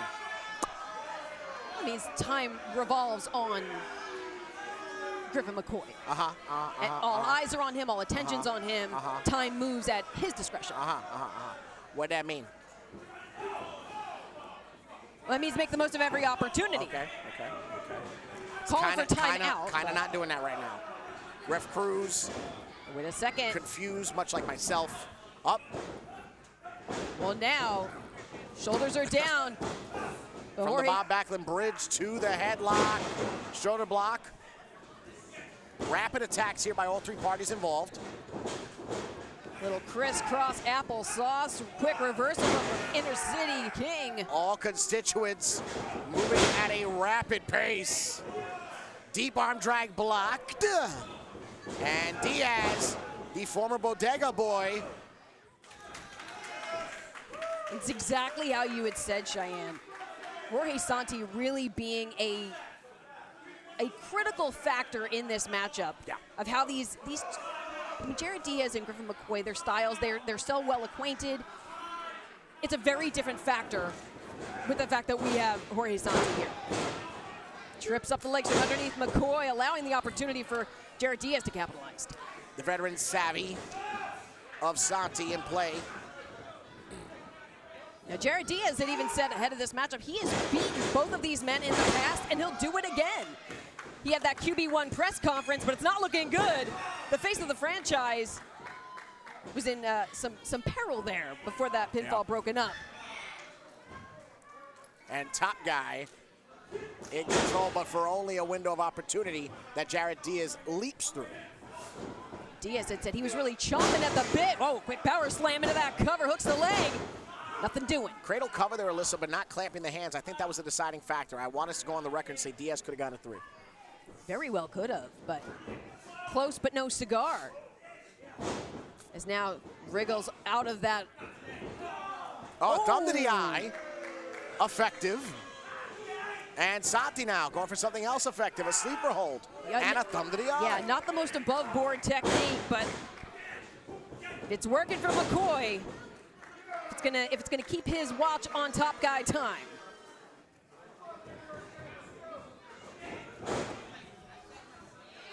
Baseball slide sends Santi barreling out to the hardwood floor of the Mecca.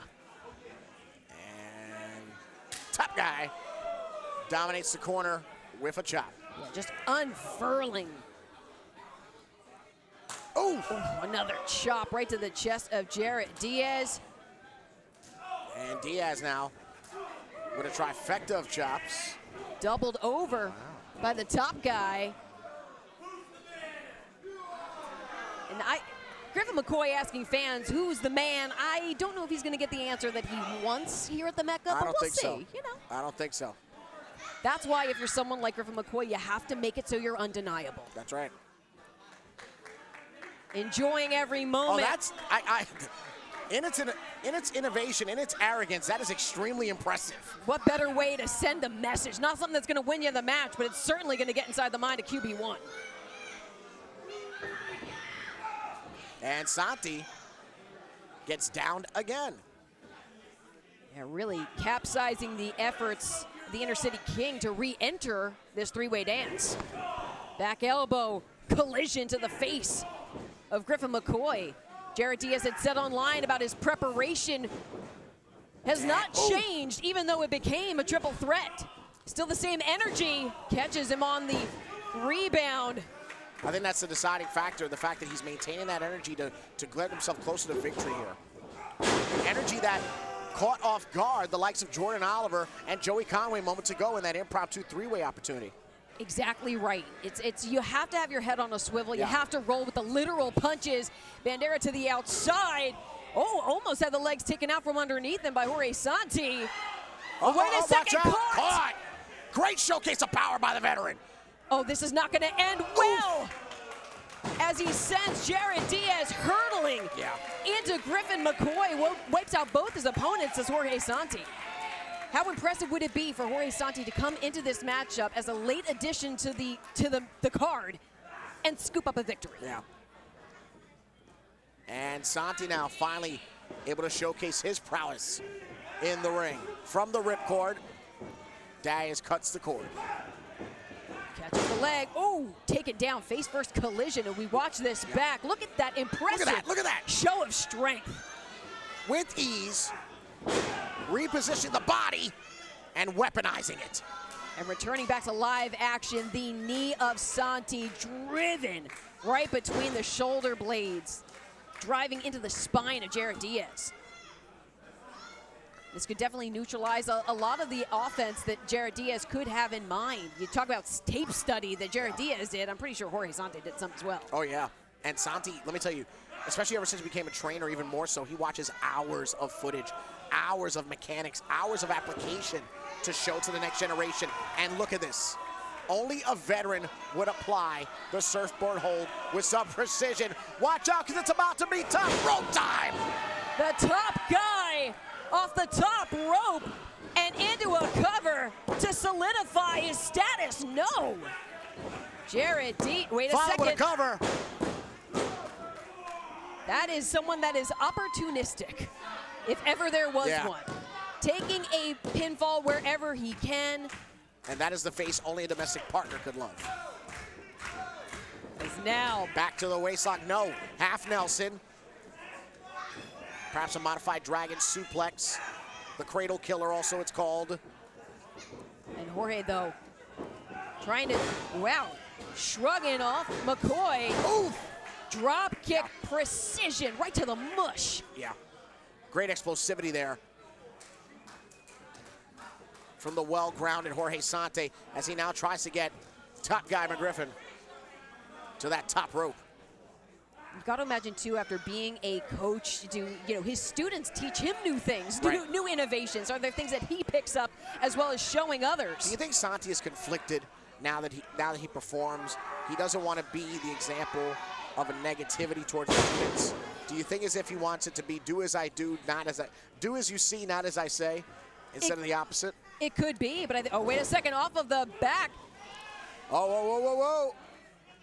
In a precarious position and a Spanish fly from QB1, the face of the franchise. Impactful maneuver, but not enough energy to capitalize.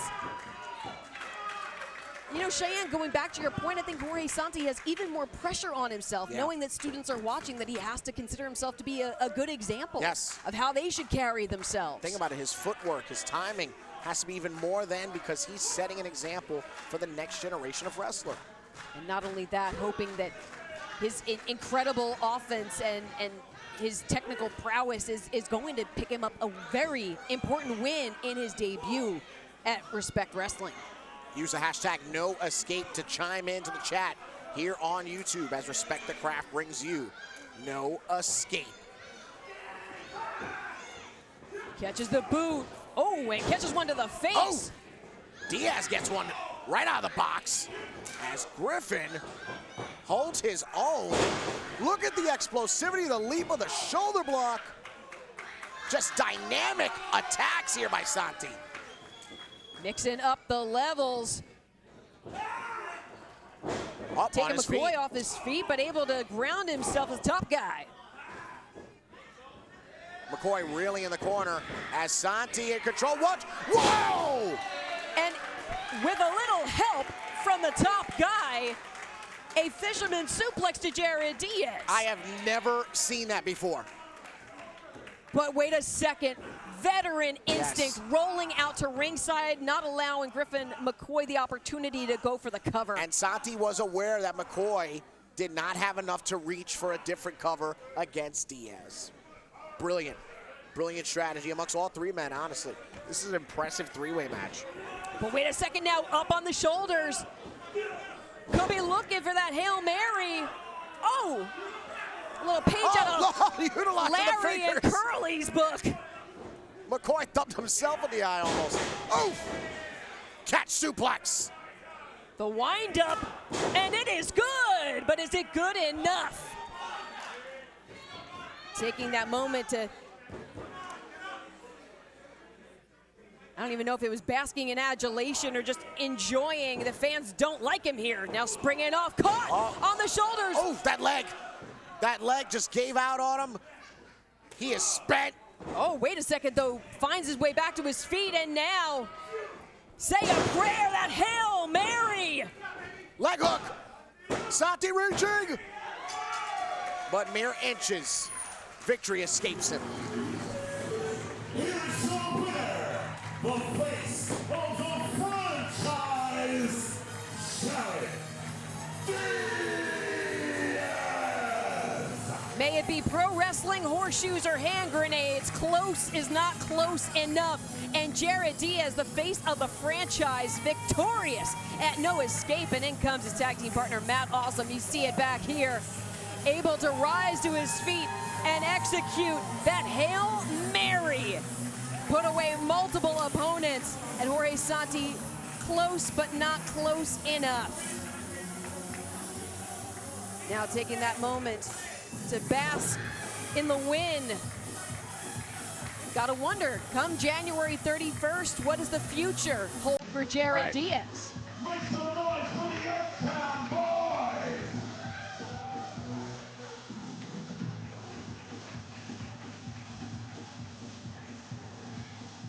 Definitely high energy, explosive action. Well, I mentioned to you, Alyssa, that for several of our competitors, Wait, whoa. victory is What did Griffin McCoy just... something about watches. Oh. I stress the importance of victories here across all these competitors here at Respect Wrestling, and that was one of those key victories. Jared Diaz, perhaps, out of every competitor we've seen tonight, needed that victory the most, and he succeeded. Well, certainly, and we know how this can have implications as far as title pictures go. And speaking of the title pictures, we're going to be heading into a championship bout right now.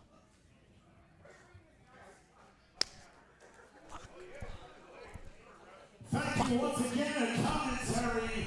GM Stevens, are you ready for a championship match? All right, with that said, this next bout will be contested for the Respect Women's Championship. This bout is scheduled for one fall. Introducing first, the challenger. Bring it on!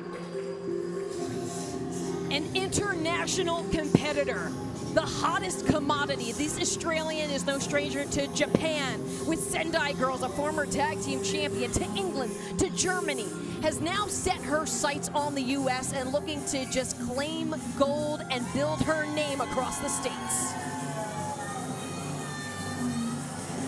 Lena Cross made it extremely transparent that she does not respect Sami Chaos. As disrespectful as it is, it's apropos. When you take a look at the year and the trajectory that Sami Chaos has had to date, Lena Cross has already achieved those things. She is not impressed by any of those things. In fact, she feels confident enough to throw Sami off her game and conquer her. Lena had said it herself, when she enters the ring, she doesn't compete, she commands. And I think it's really a serious dig to the psyche of Sami Chaos that this match is for the title that Sami holds, and Lena Cross is making it seem like Sami has to earn her respect. Well, let's say it, on paper, Sami Chaos, despite being an absolute fan favorite across the independents, is the entire antithesis of everything that television wrestling presents. Look at Lena Cross, look at the presentation, look at the confidence. Of course you won't be fazed by Sami Chaos by comparison. But Sami Chaos, you cannot deny. Not at all. An intimidating force of nature, the inaugural Respect Wrestling Women's Champion, the harvester of sorrows. The woman who defeated Gabby Forza at Respect to cement her place in Respect the Craft history. The first woman to hold that gold. The gorgeous Godzuki of independent professional wrestling, the inaugural women's champion of Respect, coming back from a successful tour with the Ice Ribbon in Japan. Sami Chaos looks to harvest not just any soul, but the soul and the talent of Lena Cross right here at the Mecca.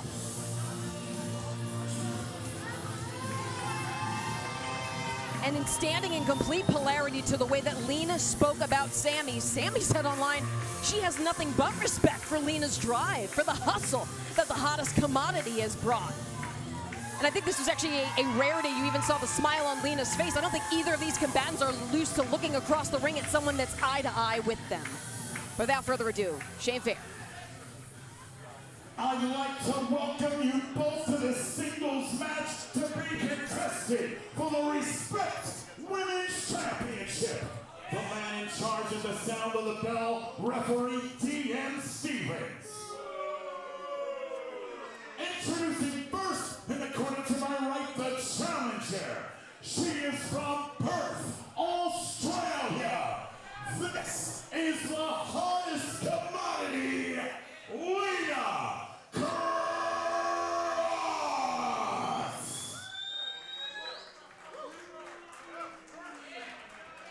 And her opponent, she fights out of Asbury Park, New Jersey. She is the inaugural Respect Women's Champion. This is the Harvester of Sorrows, Sammy Chaos.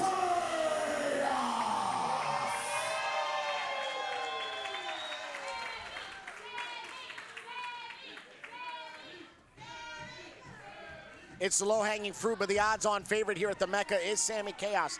Sammy has cultivated an identity of success. Sammy has defied barriers, has defied just stereotypes of pro wrestling, and she has done nothing but destroy them and the opposition against her. Beautifully said, but now a quick shot with the boot out the gate from Lena Cross. And again, I don't mean to pick the low-hanging fruit, but it's not often that Sammy takes on somebody similar in size, similar in power. This is going to be a real test. Sammy Chaos undoubtedly has that mass advantage enough to wipe out Lena Cross with these shoulder blocks. You can see nursing that shoulder, but picked up, taken off her feet again, something that Cross may not be accustomed to. Catches that hook. And Chaos repositioning and recontrolling the momentum of the matchup. But there's something about this contest that nobody's touching on, including you, including me, and that's the stamina of Sammy Chaos. And here's what I mean by that. Not even a full month ago, Sammy Chaos got off of a plane after a tour in Japan, okay? Went directly to a match. Went directly to a match after a flight from Japan. Left JFK, went to go wrestle with no sleep. Then drove the 3-hour ride home from her matchup, took a nap, and wrestled the next day, and has been on the hamster wheel ever since. I think it's an unspoken adage that wrestling stops for no one. I think Sammy Chaos is very attuned to that and has kept up that staggering momentum. All gas, no brakes, but as you just saw moments ago, Lena Cross trying to put the brakes on Sammy Chaos, taking out the knee from underneath, the Harvester of Sorrows. And now it is the challenger in control. It is the challenger manipulating the body of Sammy Chaos. Oh! We knew it was going to be physical. We knew it was going to be a breakdown. You could see that grimace on the face of Sammy Chaos as she kind of untangled her lower body from the ropes. Those elevator cable, thick, hard ropes. Now boots to the midsection, doubling over the defending champion, Lena Cross. I believe she had yelled in the face of Chaos, saying, "Make me respect you." Gauntlet has been thrown, even though it's Sammy's title that's up for grabs. Cross taking a moment to take it all in here at the Mecca. I'm surprised the moment was allowed. If you ask me, it's way too much time, but the pendulum continues to be in her favor. Shot to the spine, into that cover, lateral press, shrugged off by Sammy Chaos. As referee DM Stevens checking on the champion, as again, what is foreign to her is she's being controlled by her opposition. Definitely not a position that Chaos is used to finding herself. And Cross now maybe learning from previously and not letting those moments pass with that recovery time. Again, going back to the lower body, trying to destabilize Chaos. And Cross, yeah, consider that the target. I mean, we saw just a few moments ago with the hyperextension, that left leg. That's the target. Oh, and getting very comfortable. Yeah, very photogenic. Yeah, with that Respect Women's Championship already. Is the hottest commodity. You said it, she's exactly that. Meanwhile, Sami Chaos being left like taking out the wheels of a Mack truck. We know that Chaos is known to gather a lot of momentum. I mean, any spears could be out of the picture, could be removed from the toolbox of Sami Chaos. The second rope hip attack. Oh, wait. Able to use that force. The bridge of the nose there. Easily love tap it, if nothing else. That ring post. I mean, Chaos did say that she was going to, quote, beat the pretty out of Lena Cross, and that's not nice. I mean, that's one way to do it, though.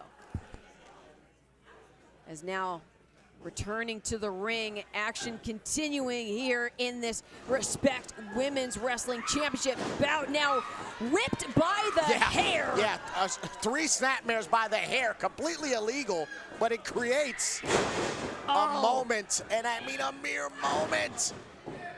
Closing the gap, the distance. Yeah. And Sami Chaos not able to even jerk the shoulder up, instead having to roll her body.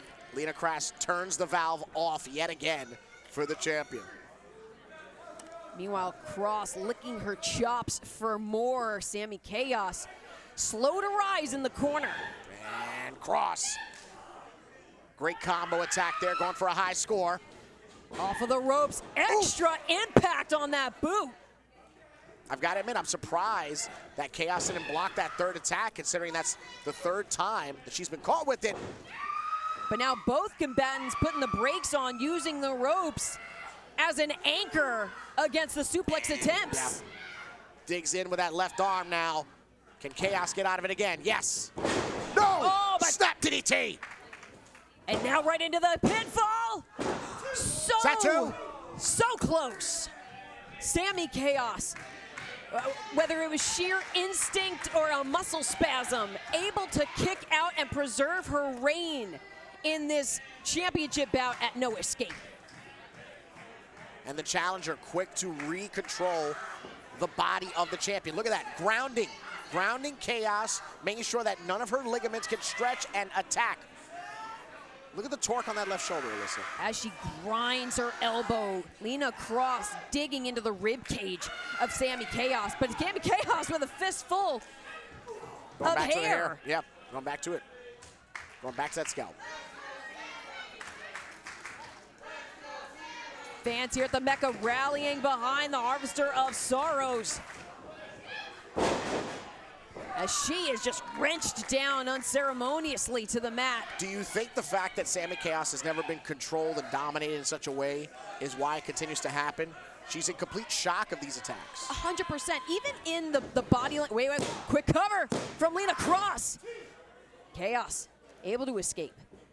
But Cheyenne, back to your point, I think that Sami Chaos, even in her behavior, her facial expressions, usually in the ring against an opponent who attempts a suplex, Sami Chaos will kind of shrug, roll her eyes, and say, hey, try again later, try again next time. There's a degree of gravity that Sami Chaos is feeling because Lena Cross is posing a very serious threat. And now Cross mocking the diehard wrestling fans that are the patrons of Respect and their devotion to Sami Chaos. Is now building up this full head of steam. Oh, straight shot to the mouth. A chop of arrogance pissing off Sami Chaos. Could be just what the Harvester of Sorrow needed. Return fodder from the defending champ. Back and forth they go, but now again, right to the midsection, this attack from Cross catches the knee, does Sami Chaos, and levels the hottest commodity. Down again. Chaos is reeling, but she is in control. Oh, that'll do it. The low cross body from Sami Chaos, the hook of the leg, the cover, no! Chaos kicks out. If you had me, that would have been a 3. I could have bet money that was going to be 3. Anyone else, you could have counted to 40. Lena Cross posing such a threat. Oof, big time headbutt. And Cross just tumbles to the canvas. And now, Into the cover. Yeah, that's way too close to the ropes there. Shoulder up, but just the champion's got to have better ring awareness. I think that Chaos was trying to almost capture the arms of Lena Cross so that she couldn't grab onto the rope, but did in fact end up forcing the shoulder up. And now arms outstretched, trying to grab onto the ropes, trying to get to a vertical base, but wait a second. I think that could have been a life-saving maneuver. Absolutely. For Lena Cross. Because if that cannonball had connected, it could have been lights out on this championship opportunity. Now finding her opponent at ringside, challenger. Oh, geez. Got a forearm to the back. Great front row experience for the fans here at Respect. Hashtag no escape. And if you're watching on YouTube, we want to thank you. Be sure to follow us on all forms of social media. As now Sami Chaos going to be digging out bits of Lena Cross from under her fingernails. Another headbutt connecting. Ref DM Stevens at 6, which, you know, usually officials are scared to throw the counts out because they don't want to jeopardize the outcome of the championship matchup. But DM Stevens, in my opinion, making the right call. 1, 2, and a 2. 2 count only here inside the ring. The only place where that title can be officially retained or potentially change hands. Certainly not the way that Sami Chaos wants to see her first official title defense go. Blocks a strike, does Cross. Unfurls one of her own, but now up on the shoulders. And gets that suplex, takes Chaos off her feet, does Cross. But not to be outdone. Dragon suplex, a textbook maneuver of Sami Chaos. No! Clipped right to the chin as both combatants are down in the Respect Women's Championship bout. Those long limbs, those lower extremities of Cross paying dividends to get a few degrees of separation between challenger and champion. The pendulum at a stalemate here at Respect. Fans here rallying at the Mecca. Head to head, face to face, let's watch this back. That snap of the dragon suplex from the Harvester of Sorrows, but there was that connection. As now returning to live action, that volley back and forth. Both competitors on their feet. Double overhand chops from Chaos. There's a chop. Return fire from Cross. The hottest commodity had said, if anyone knows what it takes. And now Sami Chaos is feeling that it's her, but respect is earned, it's not given. And off the ropes. Oh, Chaos sends her up and over. Toppling over the top rope. Lena Cross now in a heap at ringside. Ref DM Stevens headed over to check on the hottest commodity. Sami Chaos isn't far behind to survey the scene. See some wrestling luminaries in attendance here. Homicide, Low Life Louie, Sean Donovan, Picky Sanchez. Some of the trailblazers, the pioneers of the tri-state and national independent wrestling scene, all waiting for the moment that the Hit Squad's music hits tonight in our main event. Definitely an incredible moment lies ahead, as well as a major rematch between Holliday and Darius Carter. But now returning, Respect Wrestling Women's Championship action. Lena Cross. We're talking about low-hanging fruit. That was a low-hanging Sami Chaos that was just sent careening down to the mat. And Cross now trying to reinvigorate herself as she knows that the reality of her becoming the new champion is extremely a reality. Whoa, hold on. Literal chills right now at the attempt by Cross. Brakes put on by Sami Chaos. But Lena Cross not to be outdone. Oh, come on. And Sami again trying to slap out. Oh, jeez. That chop connecting and that forearm returned.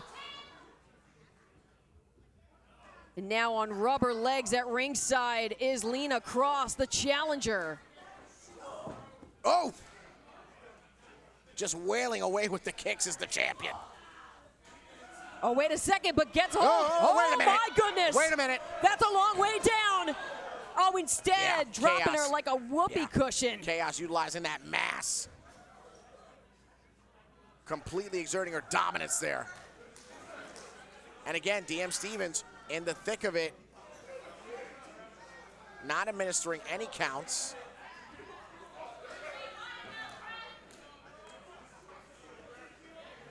And Chaos could take a champion's advantage here with a potential count out, but instead dragging Lena Cross back into the ring, at least onto the apron.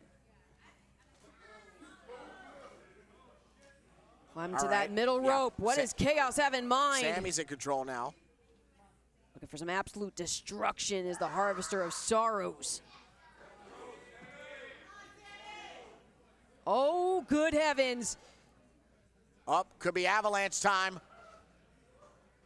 No, it's Cross. It's Cross with the front face lock, yes. Jockeying for position up on the top turnbuckle, and Chaos sent down to the mat. She's spent, Alyssa. Lena Cross pushing Sami Chaos to her absolute limits in this championship bout. Signs of life from the challenger. Could be an air raid siren, no. Almost a spine buster there. Into that cover.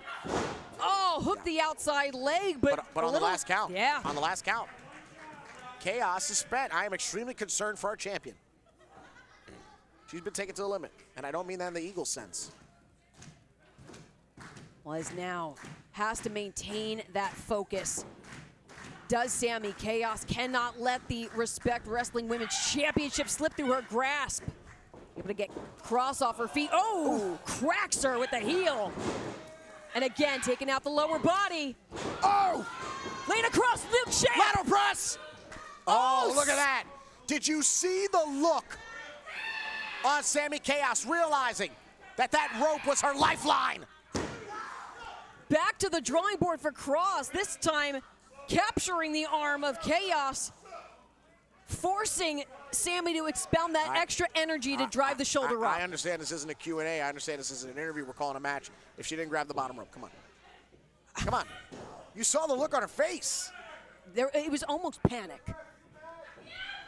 The closest to danger that I feel like we've seen Sami Chaos. And the death signal. Chaos goes down. Could it be?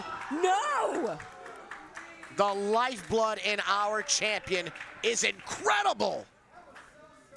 And you can see the look of anguish on the challenger.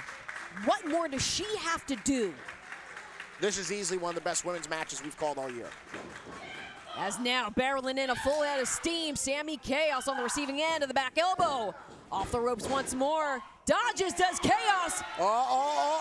Has her back to the bomb, yes! Power bombed. Absolutely snapping the challenger.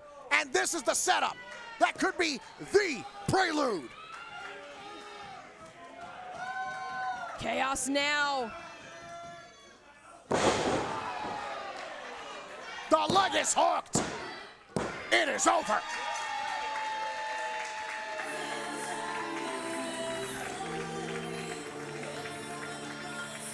Here's your winner, and still Respect Wrestling Women's Champion, Sami Chaos. Sami Chaos dropped the bomb and reclaimed the gold in her first successful title defense. You can see it here. Watch it back. The mass of Sami Chaos, her body as a weapon, hooks the leg for the 3 count and the win, and you can see. But look at the exactly the name of the show, respect. Shaking the hand between Cross and Chaos. Didn't have to be a hug, didn't have to be a conversation. Lena Cross, who gave everything tonight, admitting the fact that she was bested and giving respect to Sami Chaos. Sami Chaos walking out of here not only with the Respect Wrestling Women's Gold, but after earning the respect of the internationally traveled and seasoned hottest commodity, Lena Cross. And certainly Lena Cross, an incredible showing. I mean, stellar performance. stellar performance. Really pushed Sammy Chaos, I think, to some new limits. Wow, no doubt in my mind about that. What an incredible first defense after defining the trilogy between her and Gabby Forza, and now an incredible moment here at Respect, happening in front of our very eyes here at Ridgefield Park, and it continues to happen here. We have so many incredible matches that have happened here at No Escape, and let's keep it going. We have a rematch between Richard Holliday and Darius Carter. It is rarefied air for wrestling's richest prizes here at the Mecca. Thank you once again, the commentary. 2 huge matches left, and they're gonna blow the roof off the Mecca. Are you ready, Respect? Then let's get it on. This next match is a singles match, and it is scheduled for 1 fall. The man in charge of the sound of the bell, referee S.P. Anderson. Introducing first,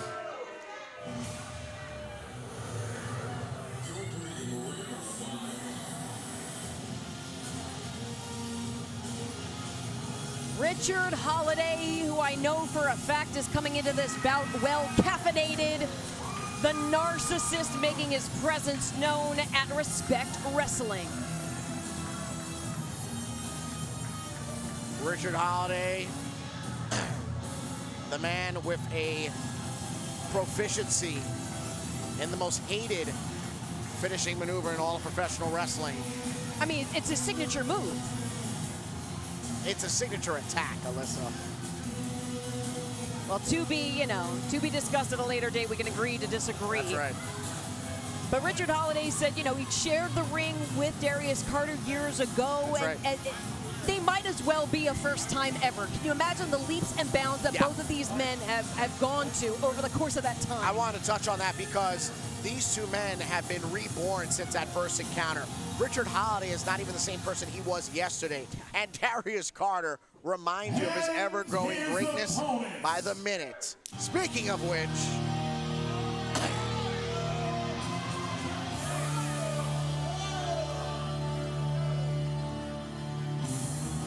the All-Father himself, the man that made Respect Wrestling history, the first entrance, the first wrestler to get on the mic, the first match, and the first winner here at Respect the Craft. Well, that only makes sense because when you think of the fact of first, when you think of the fact of championships, when you think of history, when you think of lineage, not just in this building, not just in this state, but in the independent professional wrestling scene, that is in fact the face that represents those things.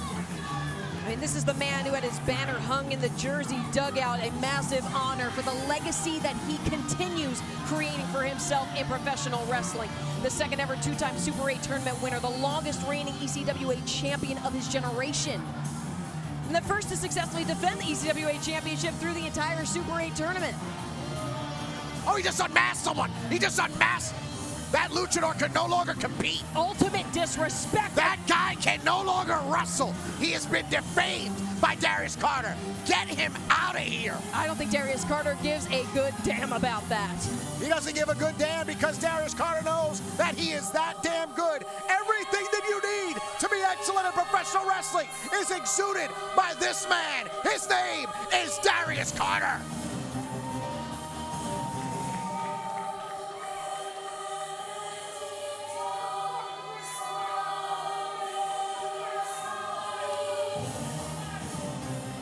It's not just the angelic voices, it's the presence of Carter that makes it feel like we're almost at church. A borderline religious experience for fans here at the Mecca. And viewers. And viewers at home watching on YouTube. Thank you again for joining us. No Escape at Ridgefield Park.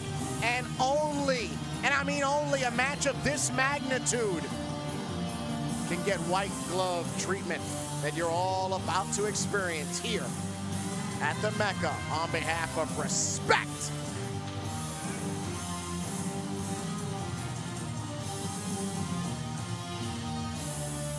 This is going to be good. Gentlemen, welcome to this singles match scheduled for 1 fall.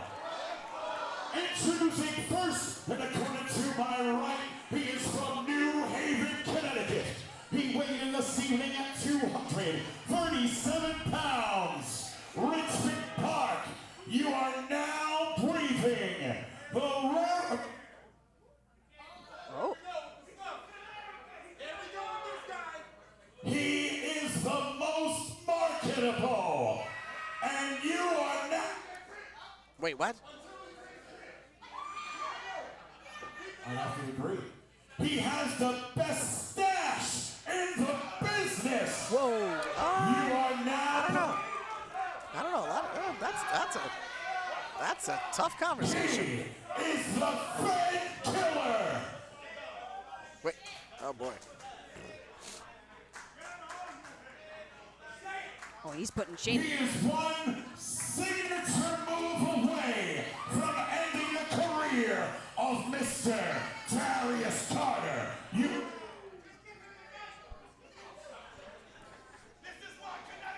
He's making Shane work overtime. Who he ranked 13 spots higher than in this year's PWI 500. Ladies and gentlemen. Richmond Park, you are now breathing the rarefied air of Richard Holliday. It is not often you get under the skin of Darius Carter. I promise you that comment did it. 13 ticks higher than Darius Carter. Opponent, he was the winner of both the 2022 and 2024 ECWA Super 8 tournaments. I was there. Mr. Darius Carter, who would also like to remind you, he has won 2 ECWA tournaments, while Mr. Holliday has won just 1.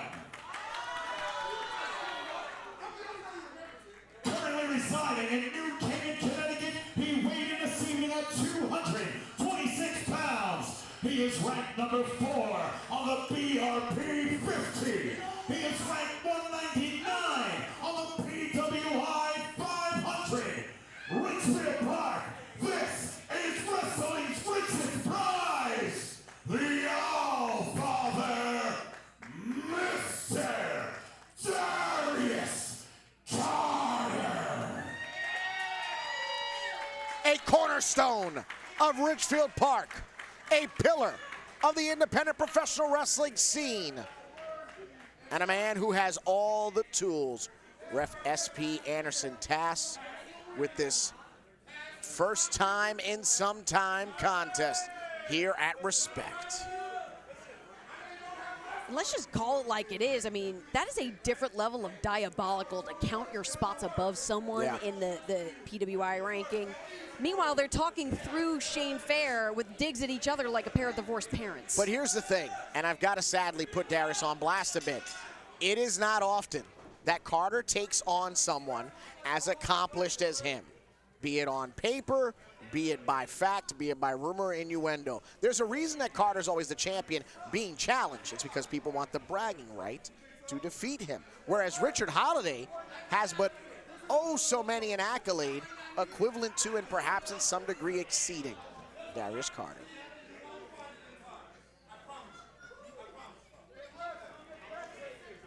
Darius Carter had come into this matchup with a surprise competitor in Gabe Sky at Respect and a victory over him. Imagine if he could be victorious over someone he was not prepared for. He's known about his combatant in Richard Holliday for quite some time. Imagine how much more dangerous the All-Father could be. Tight collar and elbow tie up. Quick to the corner as Isu jocked for position. Already grabbing for the tear. I saw grabbing for the back of the tights was Darius Carter. Both competitors manipulators of the 5 count.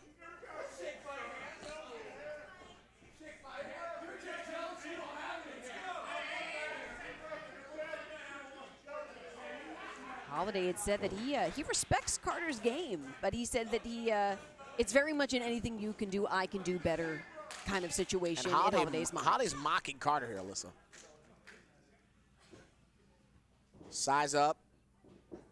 Neither competitor is scarce, but watchful. And I don't think it's very common for Darius Carter to face someone with the same, if not more, confidence than he does. Yeah. And the same, if not more, arrogance. Yeah. And Carter, the head games have begun. Already dipping out to ringside, putting the brakes on any potential momentum. Oh, there's a new luchador at ringside. The other gentleman was vilified. There's a new one now in the front row. Got it. You know, never know what to expect Not here here at Respect Wrestling. Yeah. I mean, I never want to see that other guy again. I mean, you can't. You Yeah. can't compete anymore. But anyway, back to the action at hand. You know, coming into this bout and stepping into the ring, Darius Carter made it known that he acknowledged that both he and Holliday have both established themselves. Oh my goodness, what did we say? Anything you can do, I can do better. Yes, call and response, good for the goose, yada, yada, yada. Two Prince Petties fighting in the kingdom here tonight. There's that luchador again. As Holliday takes his casual stroll around ringside, we return to the ring where the actual matchup will be happening. And there's a tight lockup, but Holliday quickly grabs the left arm. Trying to bear down his weight across the side of the face of Holliday. Weaving through, lessening, putting off some of that tension. Both competitors extremely versed in catch-as-catch-can wrestling, extremely versed in that Wiggins style. Driven back down to the mat and rising back up on their feet. Darius Carter had said online that he will be demanding his flowers, not just from fans, but from Holliday himself. He wants the respect he feels that he deserves. As now Holliday bearing down, pressure on that shoulder joint. Darius Carter, though, using those longer limbs, reaching out, forcing a break. Yeah. Able to hook the toe And again, of the his ring boot. awareness of Carter, unmatched. Something that Holliday is probably underestimating, if we're being honest.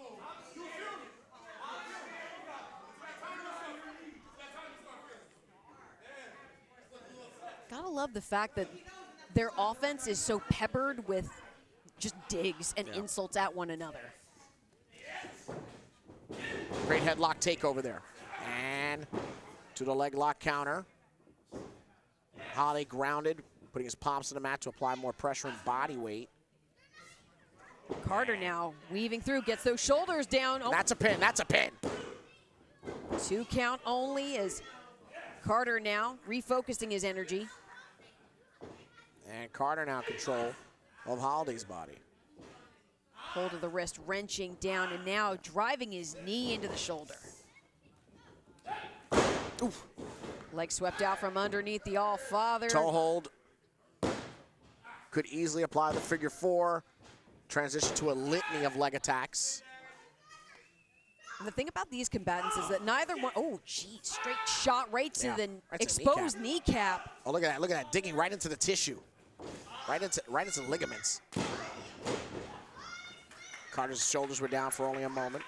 Crack right to the cheek of Holliday. And the thing about both of these combatants is that neither one of them is going to be, you know, breakneck pace. These are both slow burn competitors. For sure, for sure. Very methodical in that. Ooh, teeing off on Darius Carter, Richard Holliday. Ooh, huge chop. Once more with feeling from the All-Father.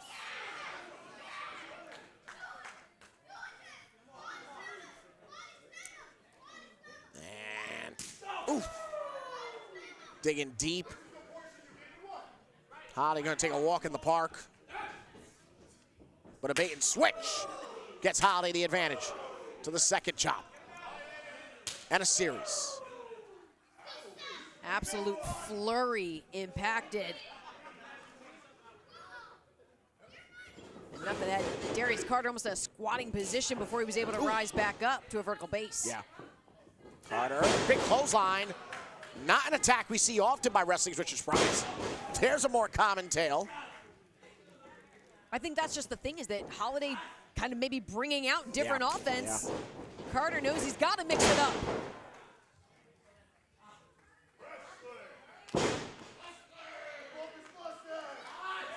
the fury, the intensity.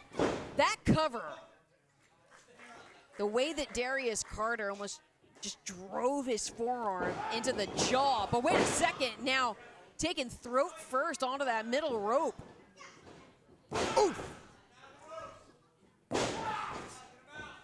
Holliday trying to stop a hole through the midsection and the spine, and now bearing down his boot on the throat.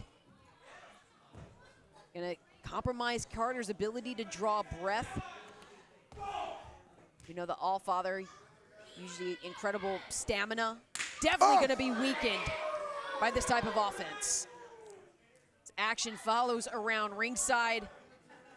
For the most part, these two are known as mat tacticians, but lowbrow tactics and outside the ring shenanigans are not beneath them. Please do not be misunderstood. Carter telling Holliday to cool off. Oh, right near the electrical equipment. That's very dangerous.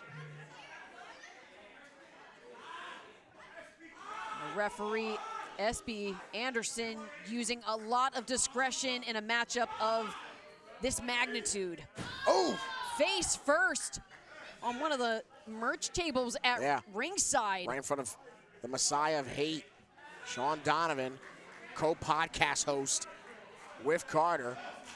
And, oh!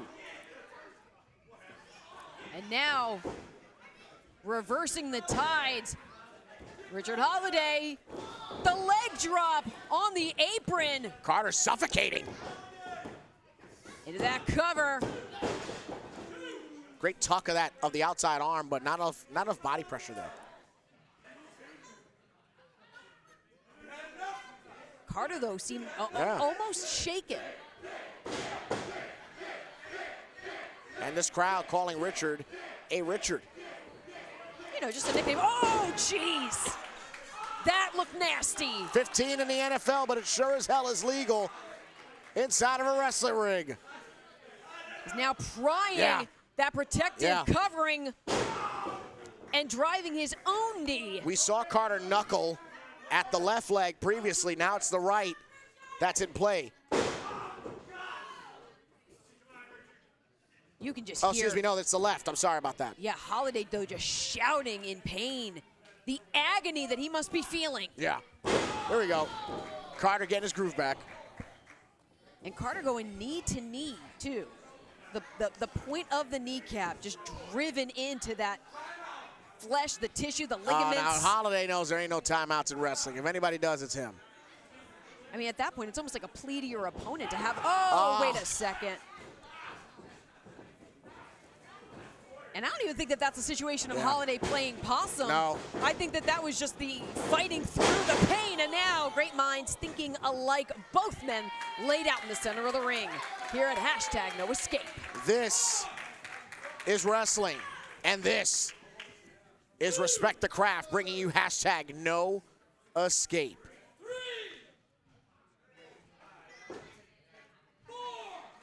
Carter, of course, going into there feeling as if there was a lack of respect from Holliday, and that was more than clearly shown.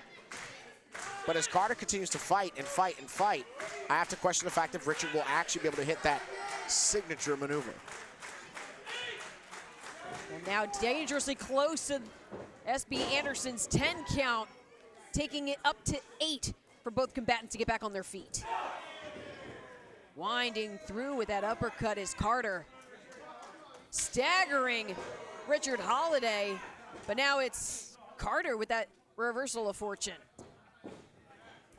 Ooh, digging deep on that European uppercut. Yeah, back to the well go both starting to stagger here. I think neither man is starting to reel, but the effects are definitely being felt across each. No doubt about that. Not only the impacts, but the sheer force of what they're delivering. And from the headlock. Down. Oh, SP! SP! Wiped out! Oh, no. SP disintegrating in front of us. Like a snap from Thanos, sent out to ringside, and now I'm terrified to think that these men are both left up to their own devices. Oh, Carter hung up to just his entire groin.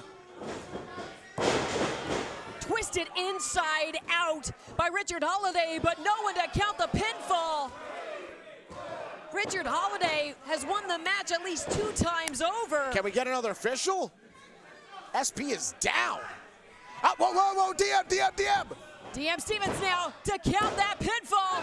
Oh, and Darius Carter able to get the shoulder up in time. DM quick on the reassurance there.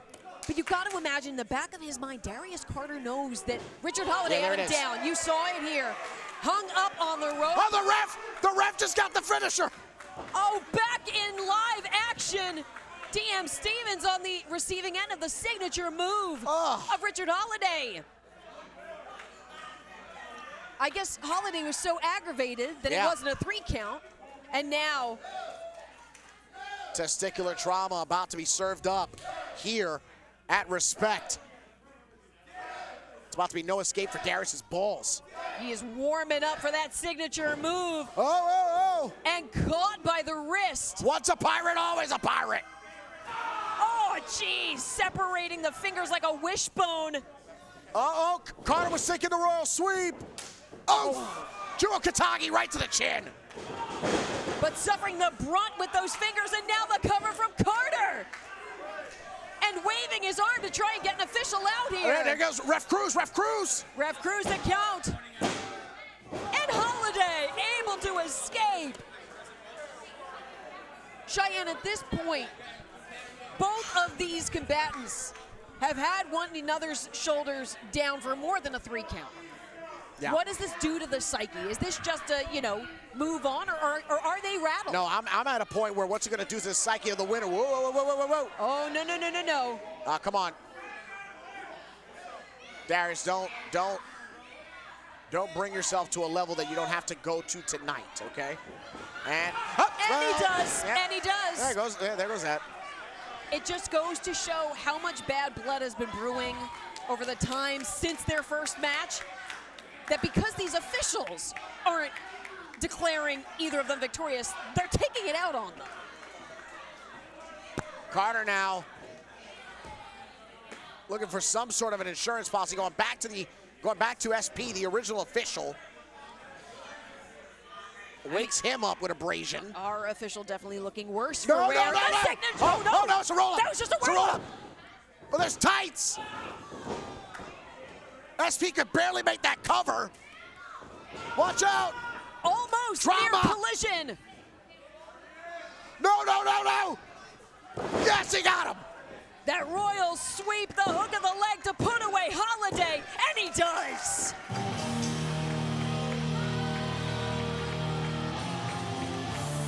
Here is your winner, Mr. Darius. The sins of nearly a decade washed away in victory by Darius Carter.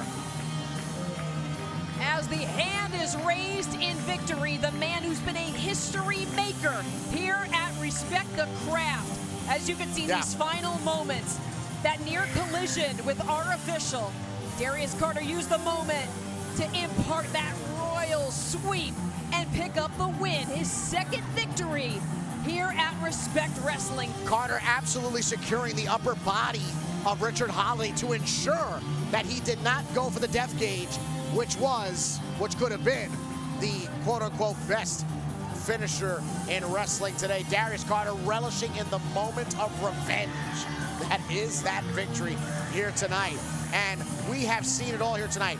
We have seen champions crowned, we've seen champions retained, we've seen impromptu matchups, we've seen luchadors unmasked, and get him out of here. And again. That's it, he cannot compete. He cannot show his face here anymore at Ridgefield Park because he has been vilified and unmasked. I never want to see that man again. Well, as you were saying, Cheyenne, we have seen everything here over the course of #NoEscape, championship action, tag team action. Yeah. But we haven't seen everything. In fact, we are getting ready to see history. For the last time, you will hear the pop, pop, pop. It is perhaps the swan song of the Hit Squad, the pioneers that initiated the blaze of independent professional wrestling that brings us here tonight is about to be seen for maybe the last time. We send you now to Shane Fair. Thank you to Cheyenne, and thank you, Alyssa Marino. Now, there's one question that we've got to answer that's on all of our minds. The answer is January 31st. Right back here at the Mecca, Respect presents My Shot. That'll be January 31st, and we'd love to see you here for that event. Thank you again to our sponsors, History and Headlocks, Gigi for the win, Chris Ringside Chat, New York Wrestle Media, Faith Thompson, and of course Joe Delgado. We appreciate you for sponsoring tonight's event.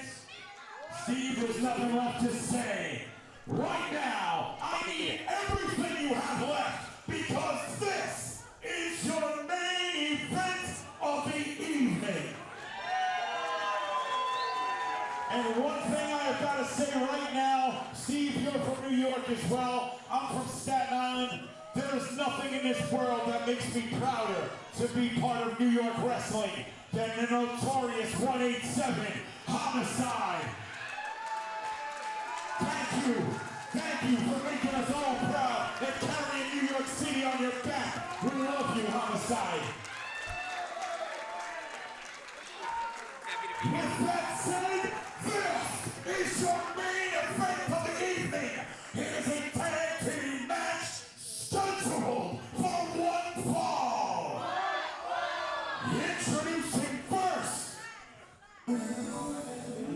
Huge shout out to Homicide, to all of these stars in the building tonight. Homicide, I see Falaba, I see Justin Carino, Sean Donovan, Picky Sanchez, Uncle Magic, who trained and had a hand in these two men. Many wrestling dignitaries and luminaries are here because this is transcending independent wrestling history. This is wrestling history. And we will set up why as such throughout the course of this matchup. But I've got one question. Are these challengers, or are these the last sacrifice? Well, I certainly believe that above the rest see this opportunity as a cementing of all that they believe about themselves. They're approaching this with respect. They feel that they've been deserving of an opportunity like this. They actually said to me that they wish that they could have crossed paths with the Hit Squad sooner. But they take this as an honor. They say the moment means a lot because of what it proves. They were handpicked, which means even more. It solidifies what they already believe, that they are just better than everyone else, that they were selected to be the Hit Squad's last tag team match. And I've heard through the years, as these two have risen from 2019 and beyond, as individuals and as a collective, I've heard nothing but complimentary things from both Monster Mac and Danny Ma. So when I realized the opportunity that these two young men had before them, surprised I wasn't. Above the Rest, who's sponsored by Faith Thompson. Thank you so much. Able to bring this incredible action with help from all of our sponsors here tonight at #NoEscape.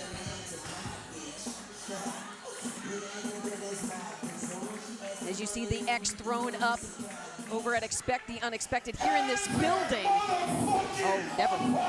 Whoa! Ladies and gentlemen, people are starting to stand here. And I have to do the same. So does Alyssa. So do people in the merch stands. People are coming out of the concessions for this moment.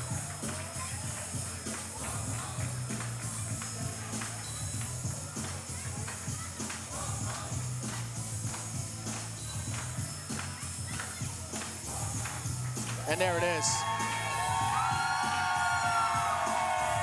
Oh, to hear that pump, pump one more time. From the islands to the backwoods, from Japan to New Jersey, these two are icons. These two are pioneers. They are champions. For many, they are the measuring stick of not just tag team wrestling, but wrestling as a whole. And if nothing else, for the first time ever, I get to say the following. They are two bad motherfuckers. And you better say that with your whole chest, Cheyenne. Dan Moff. Monster Mac. Ladies and gentlemen, the Hit Squad.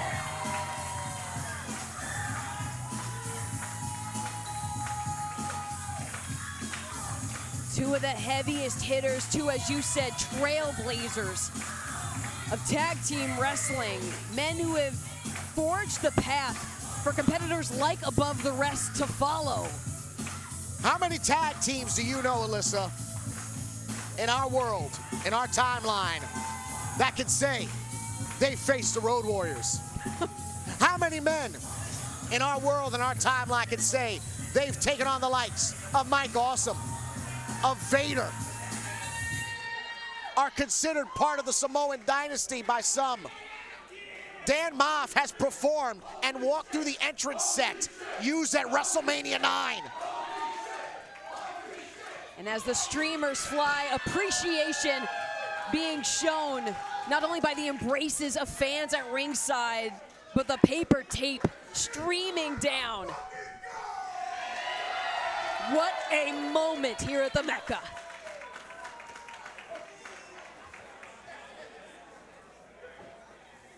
The men who Respect Wrestling, Richfield Park.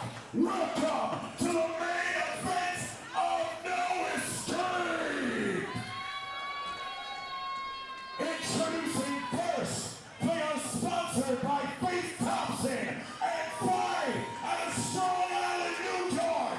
At a total combined weight of 405 pounds, he is the Lucha Hunter, the Concrete Dragon,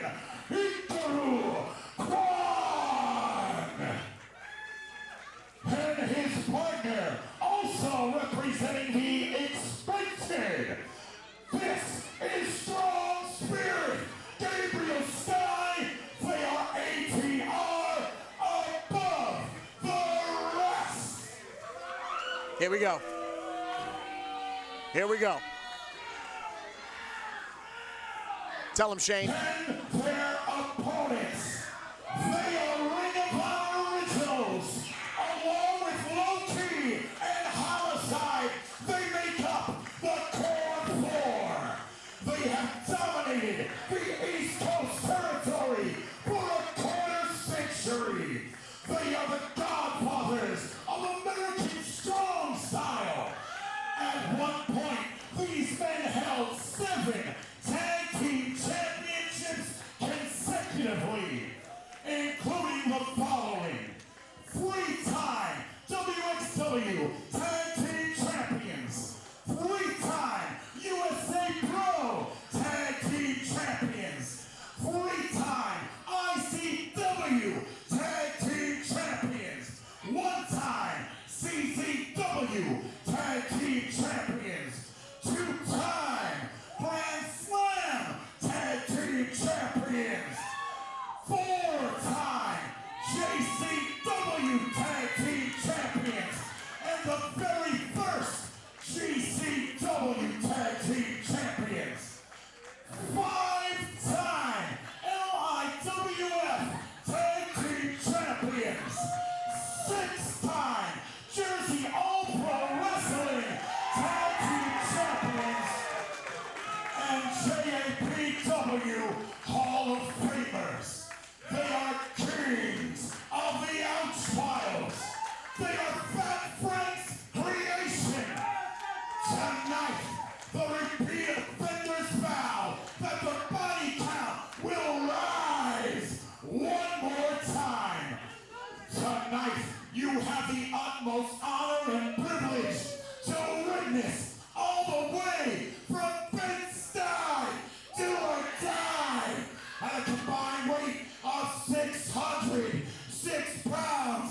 This is Monster Mac. This is Mafia. They are the motherfucking Hit Squad.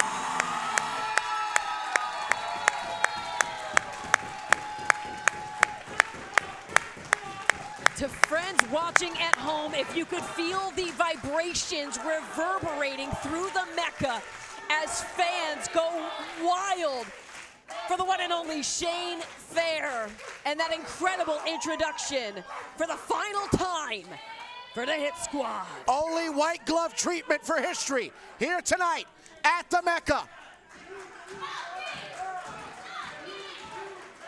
With Fat Frank having perhaps the best seat in the house, the repeat offenders are back for perhaps one night only, but what a night it's going to be.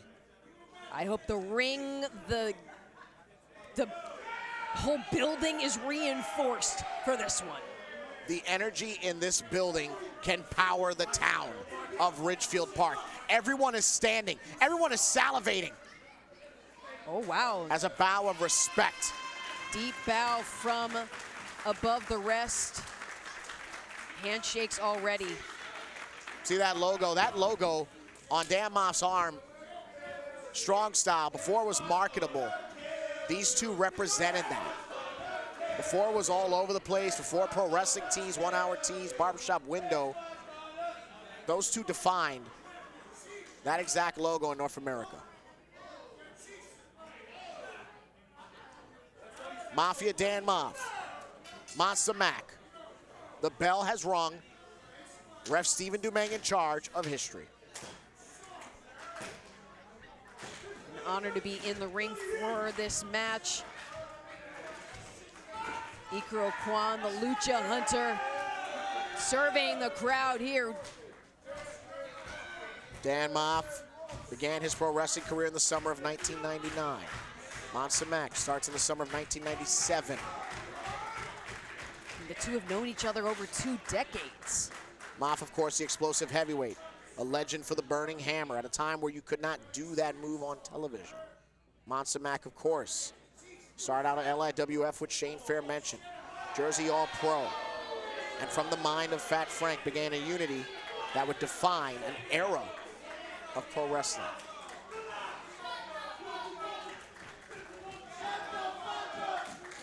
You gotta understand, these two tag teams were the first, this tag team was the first indie darling.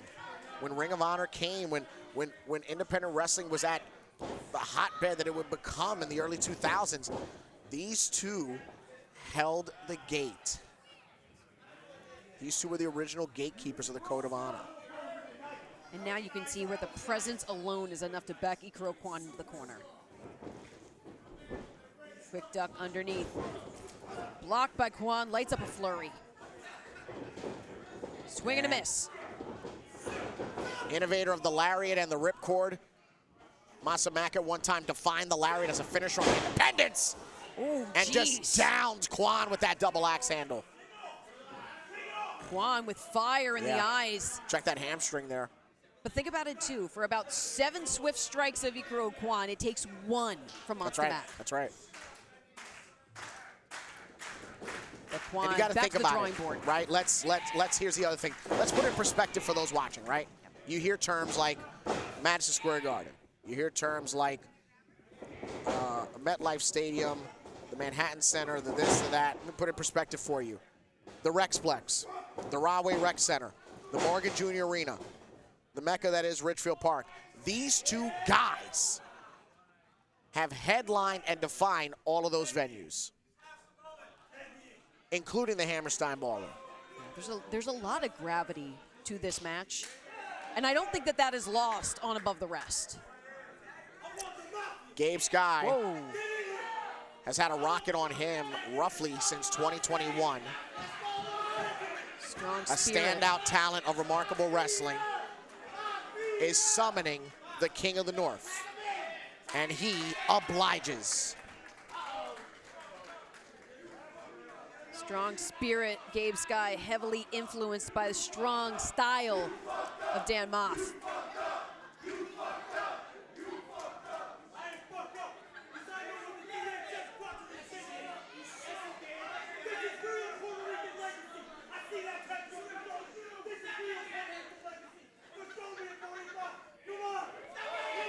And now calling to the island, calling to the heritage. Moff with an inscrutable look on his face. Not sure if he respects the grit or is ready to put Gabriel Sky down. That did nothing. Not even a ripple. Oof. Not even a ripple. Well, that one had a little bit more sugar. Once more with feeling. Go ahead. Oh, yeah, just looking nonplussed as ever is Dan Moss. Hey, you keep pissing him off. See where that gets you, kid. Caught! And now thinking maybe better of it. Yeah. Yeah, a little bit. Oh, tries for a head, but I don't think he got all of it that he wanted. Unfurling once more. Nothing doing. Sky off the ropes and picked up. You're in danger. Overhead like he's a toy. Yeah. And toys get broken. Yes, they do. Certainly with a senton from Dan Moss. And Gabe Sky needs some new batteries, maybe some tape, and a life insurance policy. All of the above. Oh, goodness gracious. Pick up the pieces of Gabe Sky. Systematically breaking down the nerve system of Gabe Sky for having the nerve. Well, that's what the... And Moff shaking his head because this is the monster he did not want to unleash on this poor young man. See low-life Louie in the crowd. Just uncorking. I see Gabriel Sky's soul in the crowd as it left his chest. It has left his body, yes. It is gone. Amen. Jay Alfredo, Nikolai White, some of the young lions here, wanting a front row taste of history. Oh! And Gabe tried to brace himself on that one. Good luck, kid. Moff showing Gabe Sky, that's how you throw some chops. Oh! Going for broke, just battering Gabe Sky. Ain't gonna be no 5 count. Domingue better keep the distance because the legalized silverback is just warming up. As now, oh, quick crack to the jaw of Sky. There it is, the measuring stick.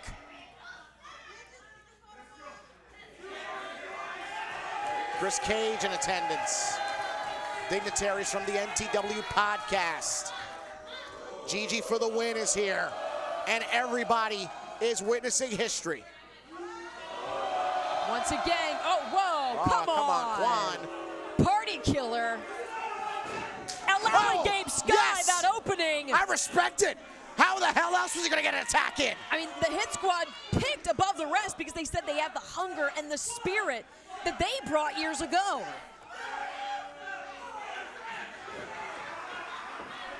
Oh, geez, Gabe Sky on a different level. Feeling like he's getting the better, but no, not quite. Yeah, Moff holding that top rope. Not that he had to. Look at those wide eyes of Gabriel Sky. Yeah, they compensate for the wide traps of Dan Moff. Yep, yeah, well, if it's effective. Goodness gracious. Up and over, but lands Caught. on the shoulder, caught. Let go of the rope, Gabe. Embrace reality. Yep. Yep, this is. From the double arm. This ain't gonna be pretty. And, that'll and wipes out Uncrowned in the meantime. The legalized silverback is out of the zoo.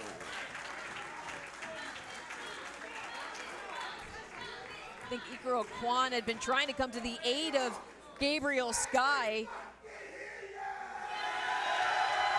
And fans are only too happy to oblige Dan Moss. I'm starting to think above that ATR is going to need FEMA when this is done. I'm just keeping it real, dog. They're going to need something. They're certainly not going to be leaving this match the same way they entered. And look, Gabe Sky, decorated champion. Quan is coming off an incredible year that was his 2024 and trying to follow that same trajectory in 2025. And think about it. If they do nothing else, if they're the ones to vanquish the Hit Squad in what could be their last match, they're set. They're made men, as it's used to be called.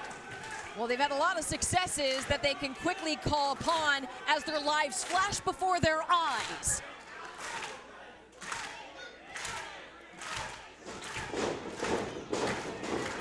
And Masa back! Picking up speed. Oh, no! Cut off. Totally cut off by Quan there. All momentum killed. We've seen, across different promotions, representing the expected. We've seen some really nasty tactics from above the rest. I'd almost say that they approached this with a little bit more honor and dignity than we've seen as of late. Oh. Just trying to string together some offense above the rest now. Ooh, back and again, elbow. Official Stephen Dumaine being very lenient with the rules here.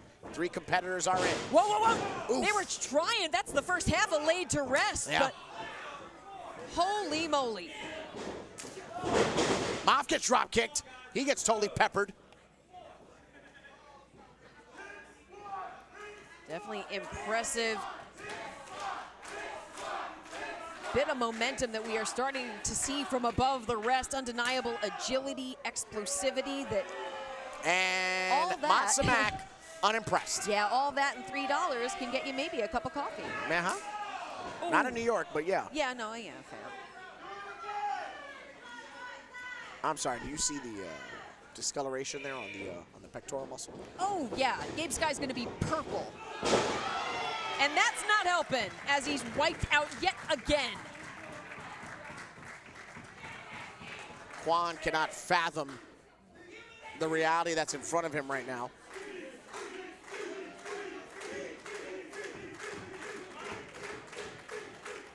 As he calls on Moff. Shoving Sky into the corner and very wisely trying to neutralize Ikuro Quan. Tag. Making it so that he can't come to the aid of his tag team partner in the clutches. Oh, the catapult. How many times have we seen that through the years?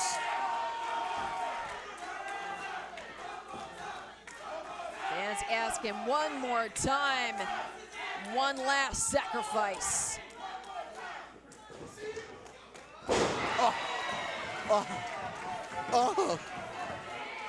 Oh. They said the body count would be rising tonight. The cover. Oh. Broken up with a double stomp from Quan.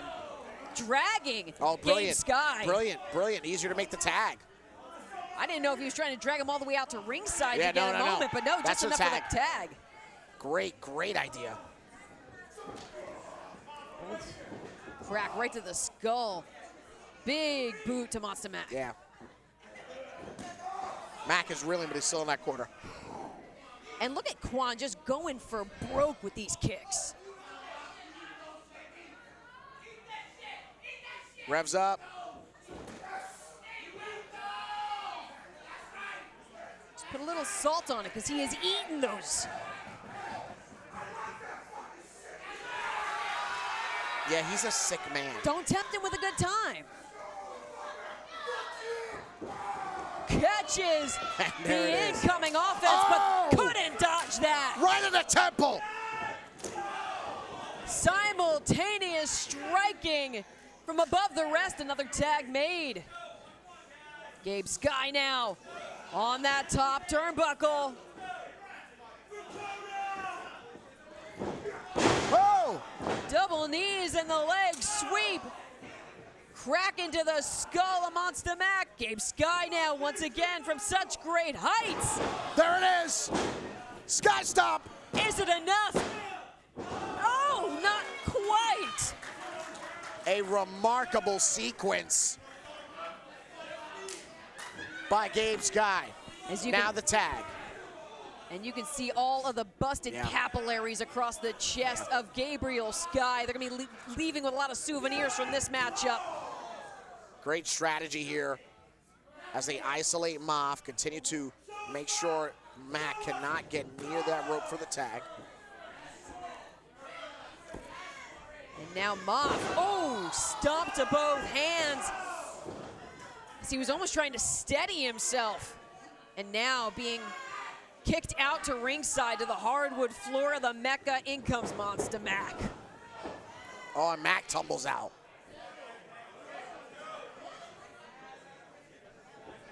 What in the world do ATR have in mind? Quan's in position, Gabe Sky with a running start. Bandera to the outside. Watch this. Oh! Yep, took them both out. But wait a second. The Hit Squad rising back to their feet with the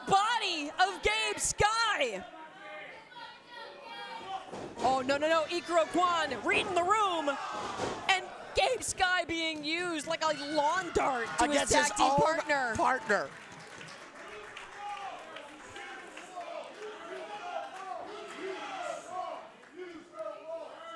Uh-oh, fans are saying use the wall. Oh, use the wall. I mean, these are the guys that tore up many a building in the Renaissance days of the independence. Well, you know, they're just doing a little bit of rearranging, a little interior decorating of the Mecca. Walls, bleachers, chairs, Oh, fans, goodness. all were utilized at one point. Oh my God. Anything can happen. Yep, here we go. And there goes Gabe Sky. Classic hit squad. Heavy impact and a rough landing for Gabe Sky as he almost bounced off of the wall of the Mecca.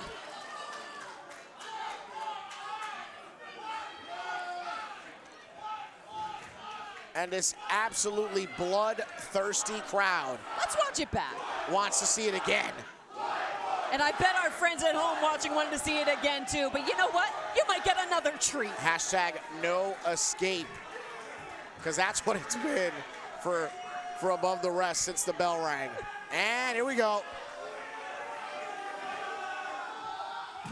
Oh, jeez. Screaming into the face of his impending doom was Gabe Sky. And the Hit Squad feeling on top of the world right now. Just doing what they do best. Yeah. Mafia and Mac having the time of their life.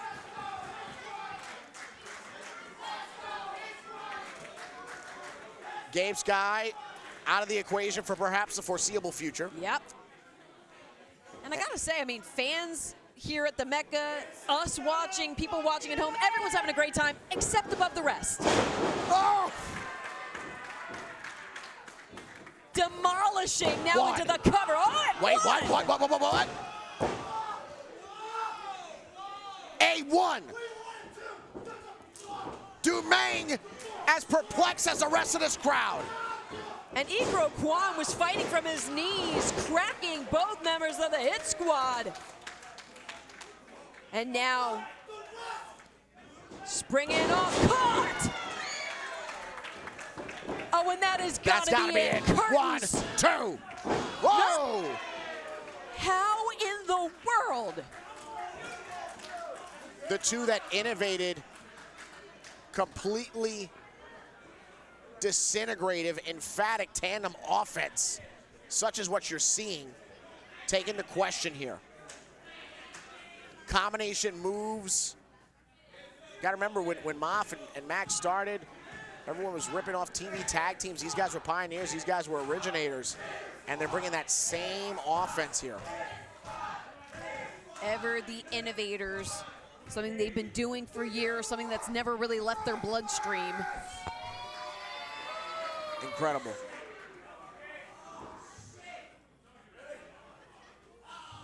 Oh, I don't like how this is looking for Ikuro Kwan. Oh, wait a second. Figure four. Kwan, though, shifted.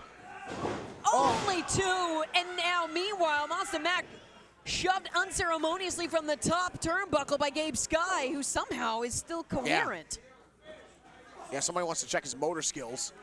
I mean, it was enough to unseat Monster Mac. There's a forearm. And Kwan follows up with a Euro. Ooh, drives that elbow right to the point of the skull. Just diving that elbow. But like a bat. Moff, like a semi-truck, colliding with Ikuro Kwan. Oh, yep. In case you're wondering, I hit my one curse limit. Moff has unlimited limits. The limit does not exist. Exactly. Case in point. Yep. Yeah. Off of the ropes, but met by Kwan with the business end of the point of the elbow. Super kick to the jaw. Quan on spaghetti legs. Oof. Finding his feet underneath him. And Quan trying to reevaluate his strategy. And he does exactly that. Oh, but Moff utilizing that time wasted. Oh! Right on the shoulders and neck. Seeming to just intensify Quan even more. Even Moff in disbelief. Quan holding that waist lock. And now that double stomp into the suplex. Is that it? Is that it? Is that it? No way! Only a 2 count, but dangerously close. A unified gasp coming across the congregation here. Air seeming to have left the room here at the Mecca. As, oh goodness. Oh, wow. The entire locker room has spilled out of respect to encourage these 4 men to continue. The thunderous pounding This is a scene. on the apron. This is a scene like no other.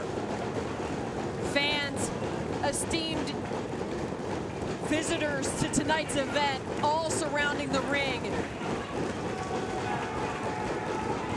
Willing on the fighting spirit. Regenerating strong style right before our very eyes. This is history. I mentioned before, this is not independent wrestling history. This is wrestling history.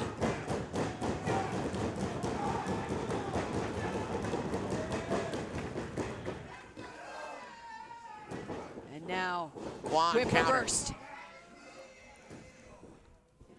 Quan on his feet. Ooh, able to get the boot up in time. Mac again, thinking second rope. He's got it. Got to imagine the sweat that's been dripping off of those ropes after all these matches. Lariat. Right into that cover, only 2. Mac now, completely deprived of energy, but not of heart, not of spirit.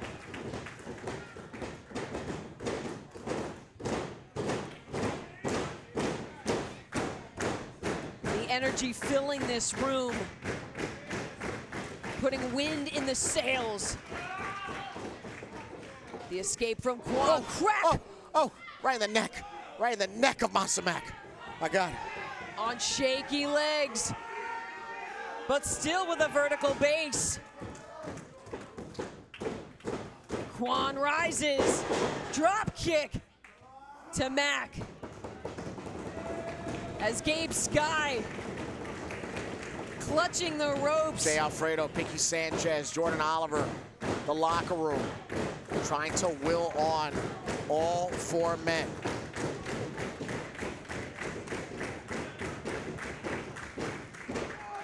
The gravity of this moment is not lost on anyone in this building. As Above the Rest trying to rally, trying to maybe re-strategize here against the ropes.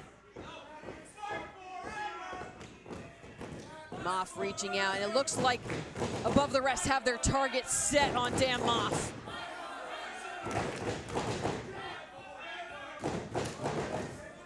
Quan telling Sky to get in position. Saying that they have to work together to get Dan Moff up. Shifting the ropes, the ring, whatever they can to try and shift the mass. That is Dan Moff. I mean, this is certainly one of those high-risk, high-reward situations. It's a dangerous predicament, but I mean, the bigger they are, the harder they fall. Oh, wow. Double suplex. This is dangerous here, guys. Get a grip, because this is going to happen. No, this... Oh, hold on. Moff just seating his body.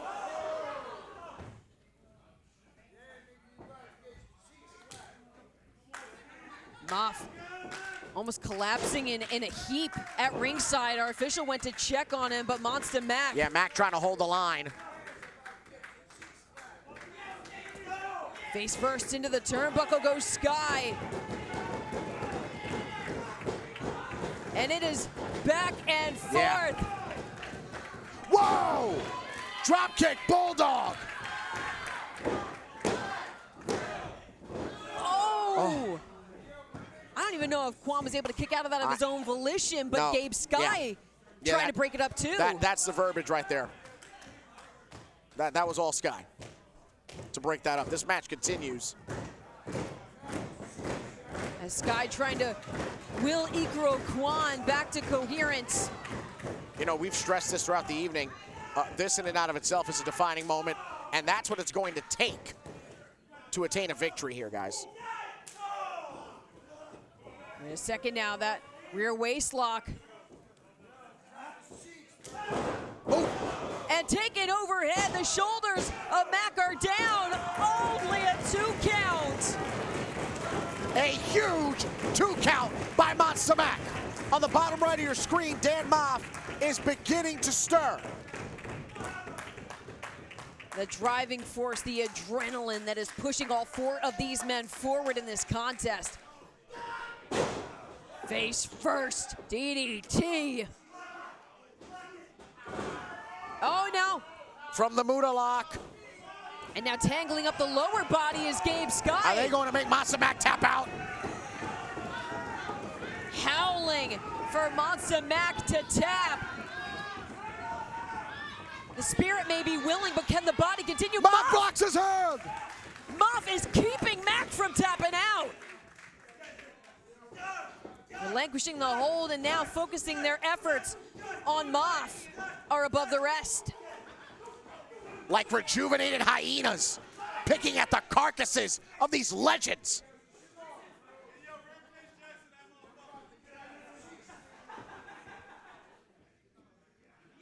Bearing down on Moff, now saying once again, the fans showing their love, their appreciation in this last sacrifice for the Hit Squad. Perhaps taking that suplex situation again. But even both of them manually trying to get Moff. He is his own anchor. Lighten up this flurry.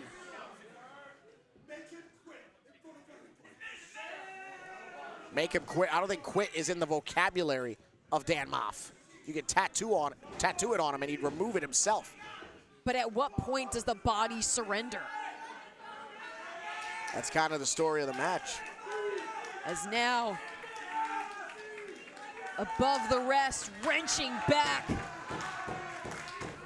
and forcing Dan Moff to look at the fans, look at the locker room, look at everyone that's come out around ringside.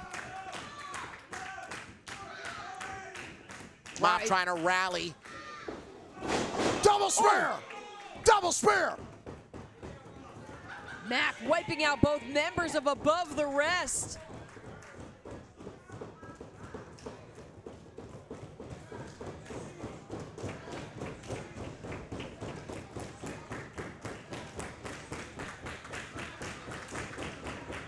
Words of support and encouragement to bring his tag team partner back to his feet. The Hit Squad standing. And they've got Above the Rest. It could be time for the sacrifice. Oh. Traditional attack from the Hit Squad. A devastating collision above the Rest's bodies. And the locker room feeding Quan to Moff once again. Big dogs have got to eat.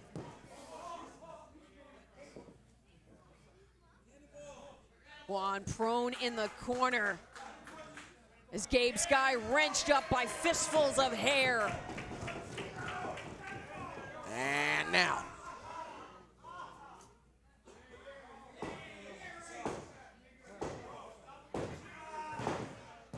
Sky now. And this locker room. Oh, good heavens. Oh, sent like a weapon onto his tag team partner, the hook of the leg.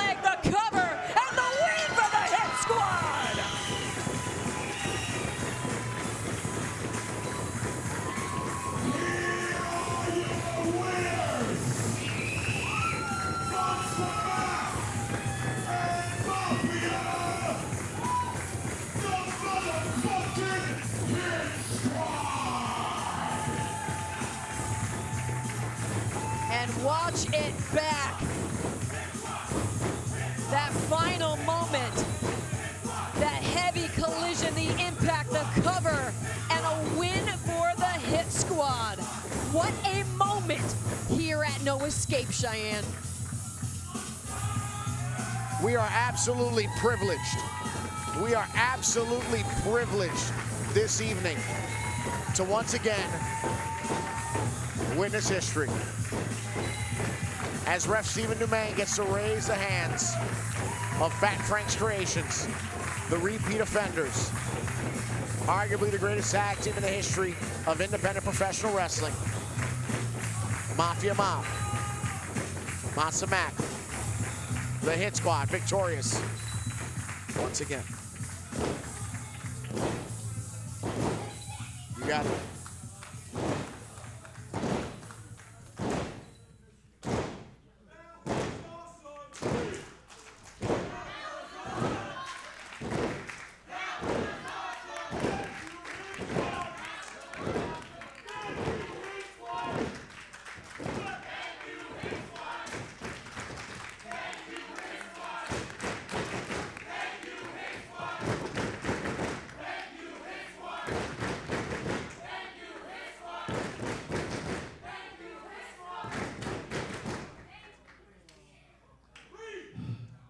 That's what I'm trying to do. I'm trying to get air in these fat lungs.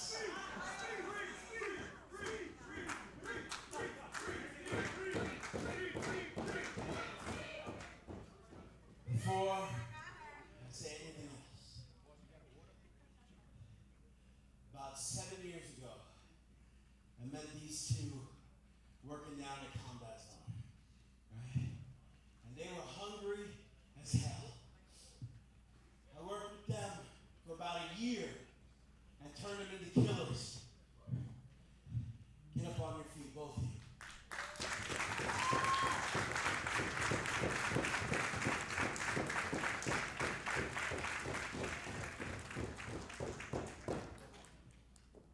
I purposely chose you two because you're like us.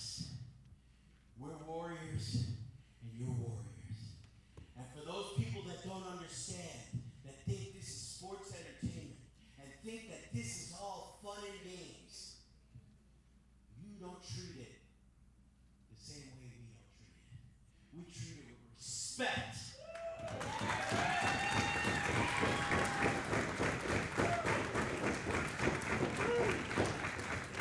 And I know for a fact that both of you still have that same hunger from 7 years ago. I see it, Mom sees it. Now, the whole world sees it. They saw you eat every chop. They saw you eat the wall twice. They saw you eat a whole bunch of stuff. And you're standing up right now on your own feet.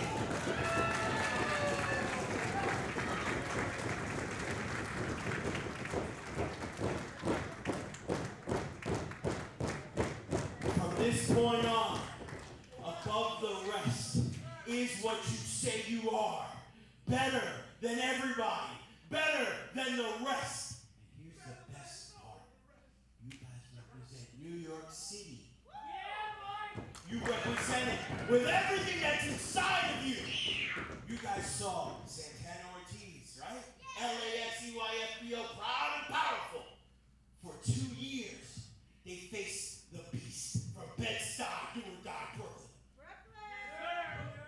You get the last match, but the biggest crowd watching right now, everything that you do, everything means more than everything else in your life. When it comes to this ring, you guys know, nothing is bigger than you two. Every time you step in the ring, you ask everybody if they're ready to make the sacrifice, because you are. You're ready to make the sacrifice. The same way Mafia and I have been doing it for 26 years. You know what it's like. You were in there with my cousin Malik. You know everything firsthand. Whatever he show him and make him understand. He already starting to get it. He understands. He knows this isn't a game. You show him what DHS taught you. Because you got first-hand experience with everybody in DHS. And now, you're going to pass it on. And you guys, this is the start of your streak. Title after title. Promotion after promotion. Take over the world. Because above the rest, it's the goddamn best!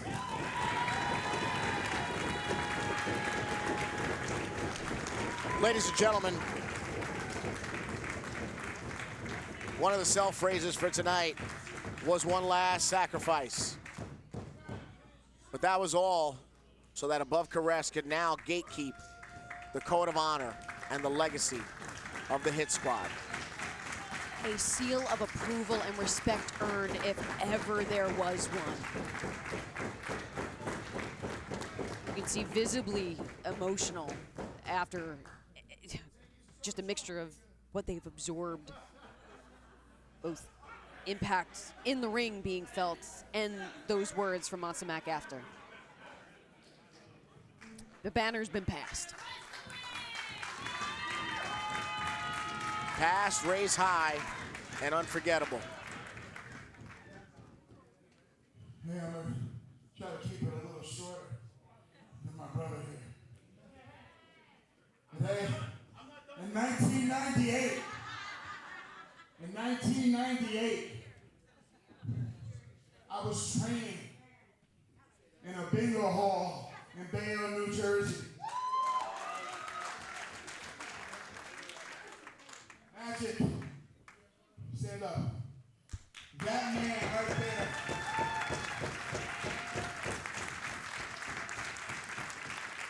And on one sunny evening, a few men walked into the front door. Everybody stopped and got out of the ring. Started putting their clothes back on. Started saying, that's it, we're done. Magic said, where are you going? They said, the fucking New York clique is here. Magic said, I can see them changing, but motherfucker, you ain't done. Get back in that ring, because you're about to learn right now. Through that door, the gentleman that walked in that door was Layfon, Jerry Tedisco, Louie, look like Louie.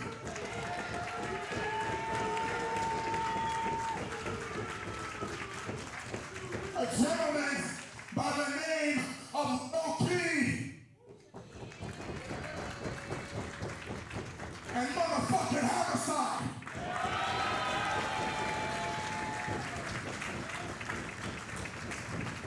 I got in that ring. I didn't know what I was getting myself into. But man, they kicked the shit out of me for about 45 fucking minutes. And I never left. Bloody lip, bloody nose. I said, let's go. Let's keep going. I was the fucking dog in me talking. Magic said, this is your last day here. Because from now on, you belong to them. You go with them. You go to a place in Jamaica, New York, called the fucking Doghouse. And 3 days a week, I went to the Doghouse. And depending what kind of mood that little short, miserable fuck Homicide was in, training would start at 7 o'clock, 8 o'clock, 9 o'clock, 10 o'clock at night. He said, let's go. You came to learn, right? Next thing you know, I was embraced. Then I met this man. And Fat Frank said, oh, you guys look like the fucking headhunters.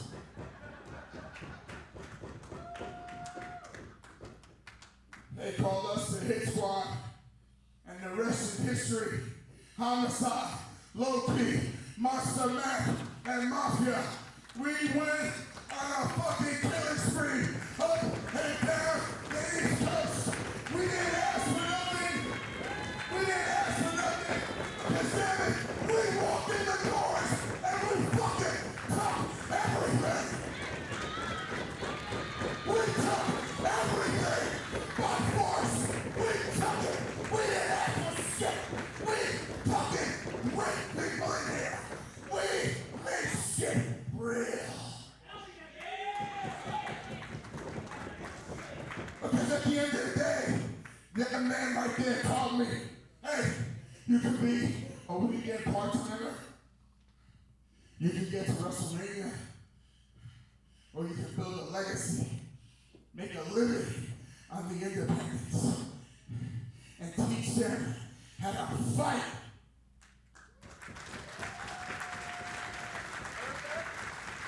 Then we went to Japan, and damn it, on that first night, we arrived at Korean Hall.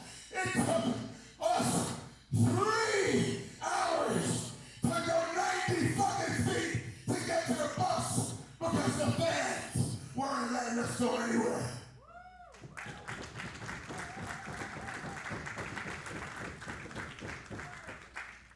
That brings us to here. We went different roads. We did different things. Homicide, when he fucking claimed the world. Low-Key claimed the world. And yet, here we still are.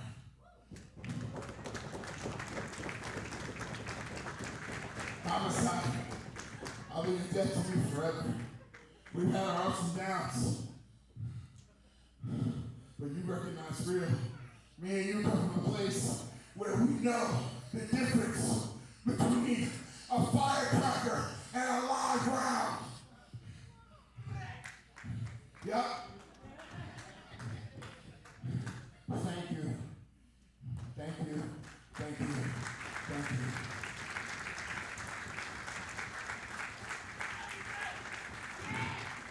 Along the way, man, we met guys. We met this crazy bunch of people called Pazuzu. Mike Drastic. Y'all may know him as Mike Santana. Ortiz. Pinky Sanchez. Chris Dickerson. Chocolate.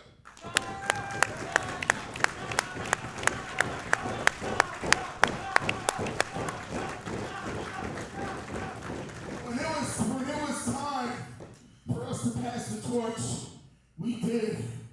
And we did it with integrity. We did it with class. And hey, man, I love this business. I love wrestling more than it's loved me. And that's why I'm still doing this. That's why he's done this for so long. That's why that man right there gave his fucking life to this business.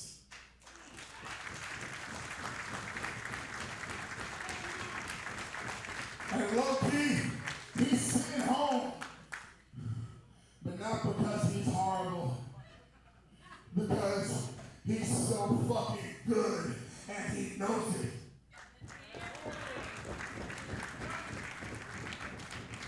I came from a different era where you talk with your fists. You led by example. Tough love was real. Darius, you know, we talk about this all the time. Tough love was real. Then we carried on to a young promotion that I knew nothing about, Beyond Wrestling. And when we got to Beyond, I was scared to death. I told Steve, they're not going to remember us, dude. We're going to go out there and we're going to hear crickets. No. Because along the way, we met guys crusade for a change. We met Darius. We met Marconi. We met Anthony Gangone. And we met so much talent. And we hung in there. We were like, fuck, we can still do this. What's wrong with us, man? Do we got another run in us? You goddamn right we did. And we went and won. We went and won the tournament for tomorrow.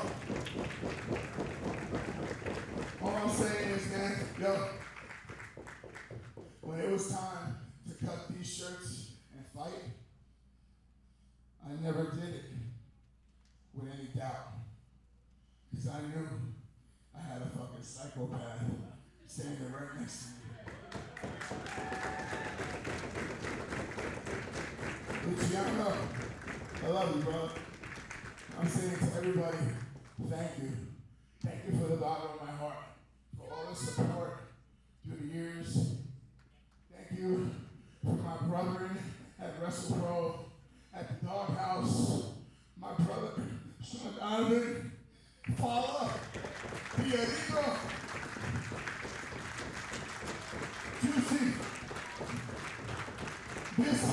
This young man flew in today. He got here at about 4 o'clock in the afternoon. Casey Navarro came all the way from Miami just to be here and see Monster Matt's mom and sister, his wife, Monstron. Yes, the baby. Look at this. Gianna. Oh my gosh, you look like your father with long hair. Wow. God bless you, baby. That's incredible. Hey, but listen, man, I had a great time. You know, I've lived over a half a century. And I'm still doing this shit, man. Because I'm afraid. Yeah, I'm scared. It's okay to be scared. You know what I'm scared of? You know what I'm scared of? I'm scared of the silence when it's all over. And that's why I'm going to keep going and keep going. And there is, if I had it my way, I'll die in between these ropes. Because this is what I was born to do. This is what I love. I'm ready to build these door on fire. I'm saving lives. But damn it, wrestling is my drug of choice. And that, say what the fuck you think you want to say about me, that is real. I don't know any other way but to be real. I love each and every person who ever paid their hard-earned money to watch me perform in this ring. Thank you, everyone. I don't know when this training is going to stop, where it's going to end. But hell, let's have fun along the way.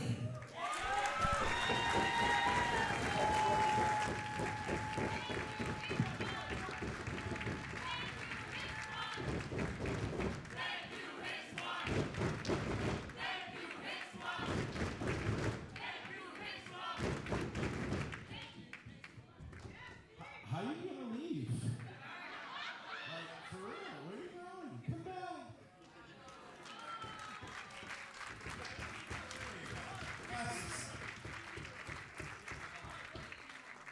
I won't keep you guys long. We're here long enough. I just wanted to say one thing. No, come on. I called this the last Hit Squad match because I've been doing this 29 years in February.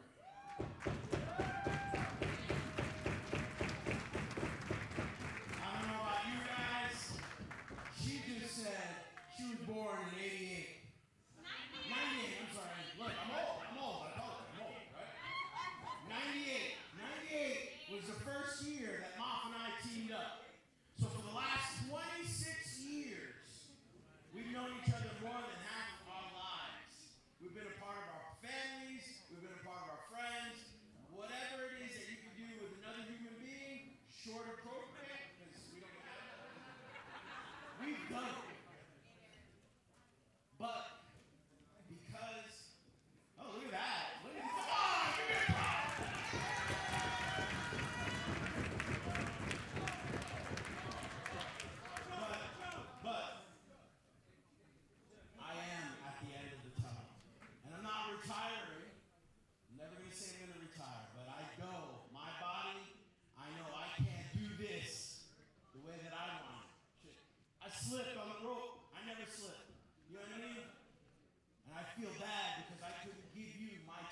performance. However, like I said, I'm out. You guys are taking over. I want you guys to understand one thing. I was standing in that corner while Moff talked the entire time because earlier this year, someone that him and I have known since they were in their teens sat in that very corner and took his last breath. And I held him.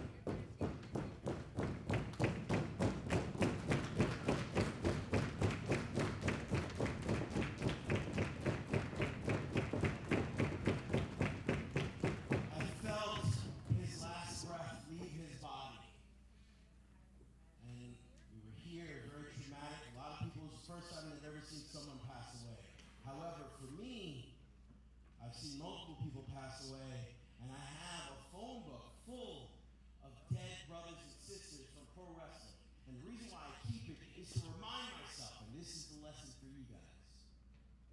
This can all be taken away in an instant. You never take for granted what you have, what the magic that's in this ring. There's something like about 8 billion people around the world. Even if there's 1 million wrestlers around the world, what's that percentage? What's that? That's not even a full percent, right? But we know what it's like to stand on that corner, hear the crowd boo us and cheer us, do all kinds of things where people think we're magicians, right? And in a second, it can all be taken away. So don't ever forget that. And I'm not trying to bring anybody down, but this is the reason why it's the last X-Pac match. I got my daughter over there, who I love more than life.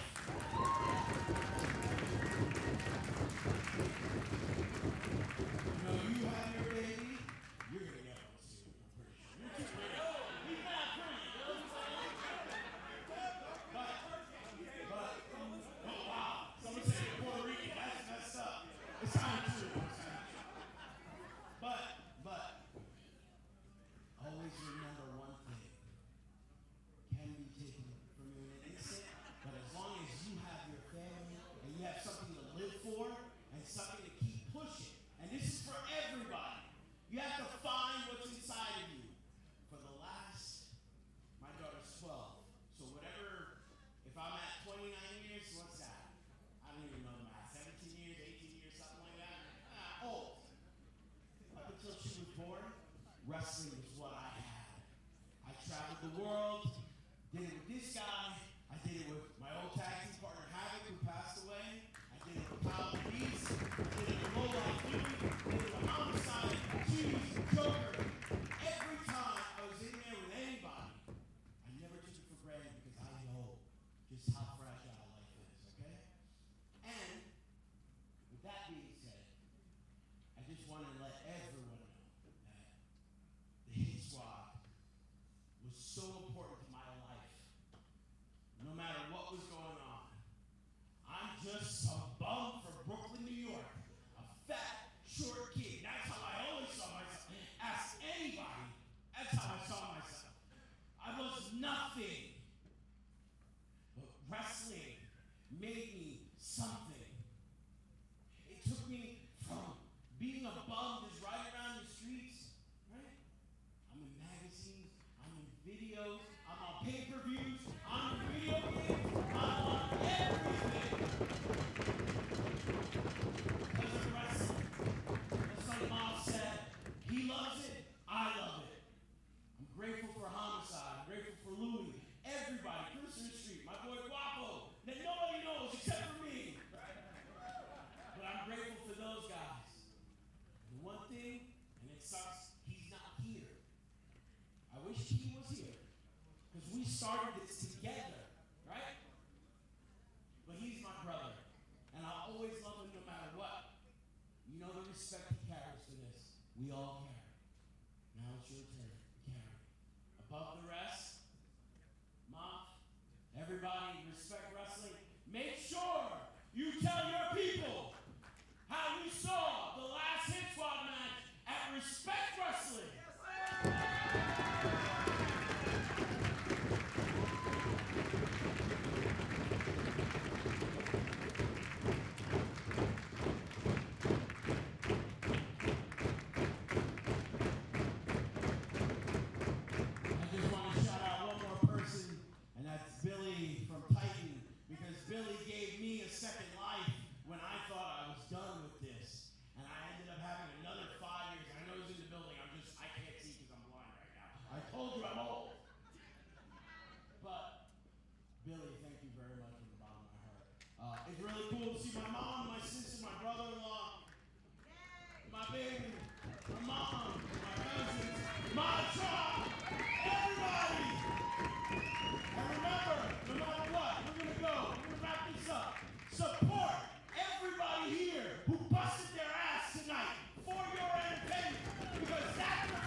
everybody here and let them know. Can I just get a little bit of a respect chant? How are we going to do this? Respect wrestling! Respect wrestling! Respect wrestling! Respect wrestling! Respect wrestling! And with that, we bring an end to a chapter, a historic chapter of the Hit Squad. And Moff, no matter what, I always got love for you. No matter what, we can go 30 years, 40 years, not talk. They tell us we're booked, and it's just like we worked yesterday. And for whatever reason, God saw fit to put us together and make something special. Because every time we got in this ring together, nobody could touch us. Nobody. And that's because you and I share the same brain, same love, same mentality, same everything for pro wrestling. Now, whatever you do, you and Donovan, you guys kill it, you guys destroy it. Sent to Slaughter is going to take over the world with above the rest. Get with them, fight them, show them, continue to show them. I'll be watching from the sidelines. And no matter what happens, if you really need Sent to Slaughter Squad to happen,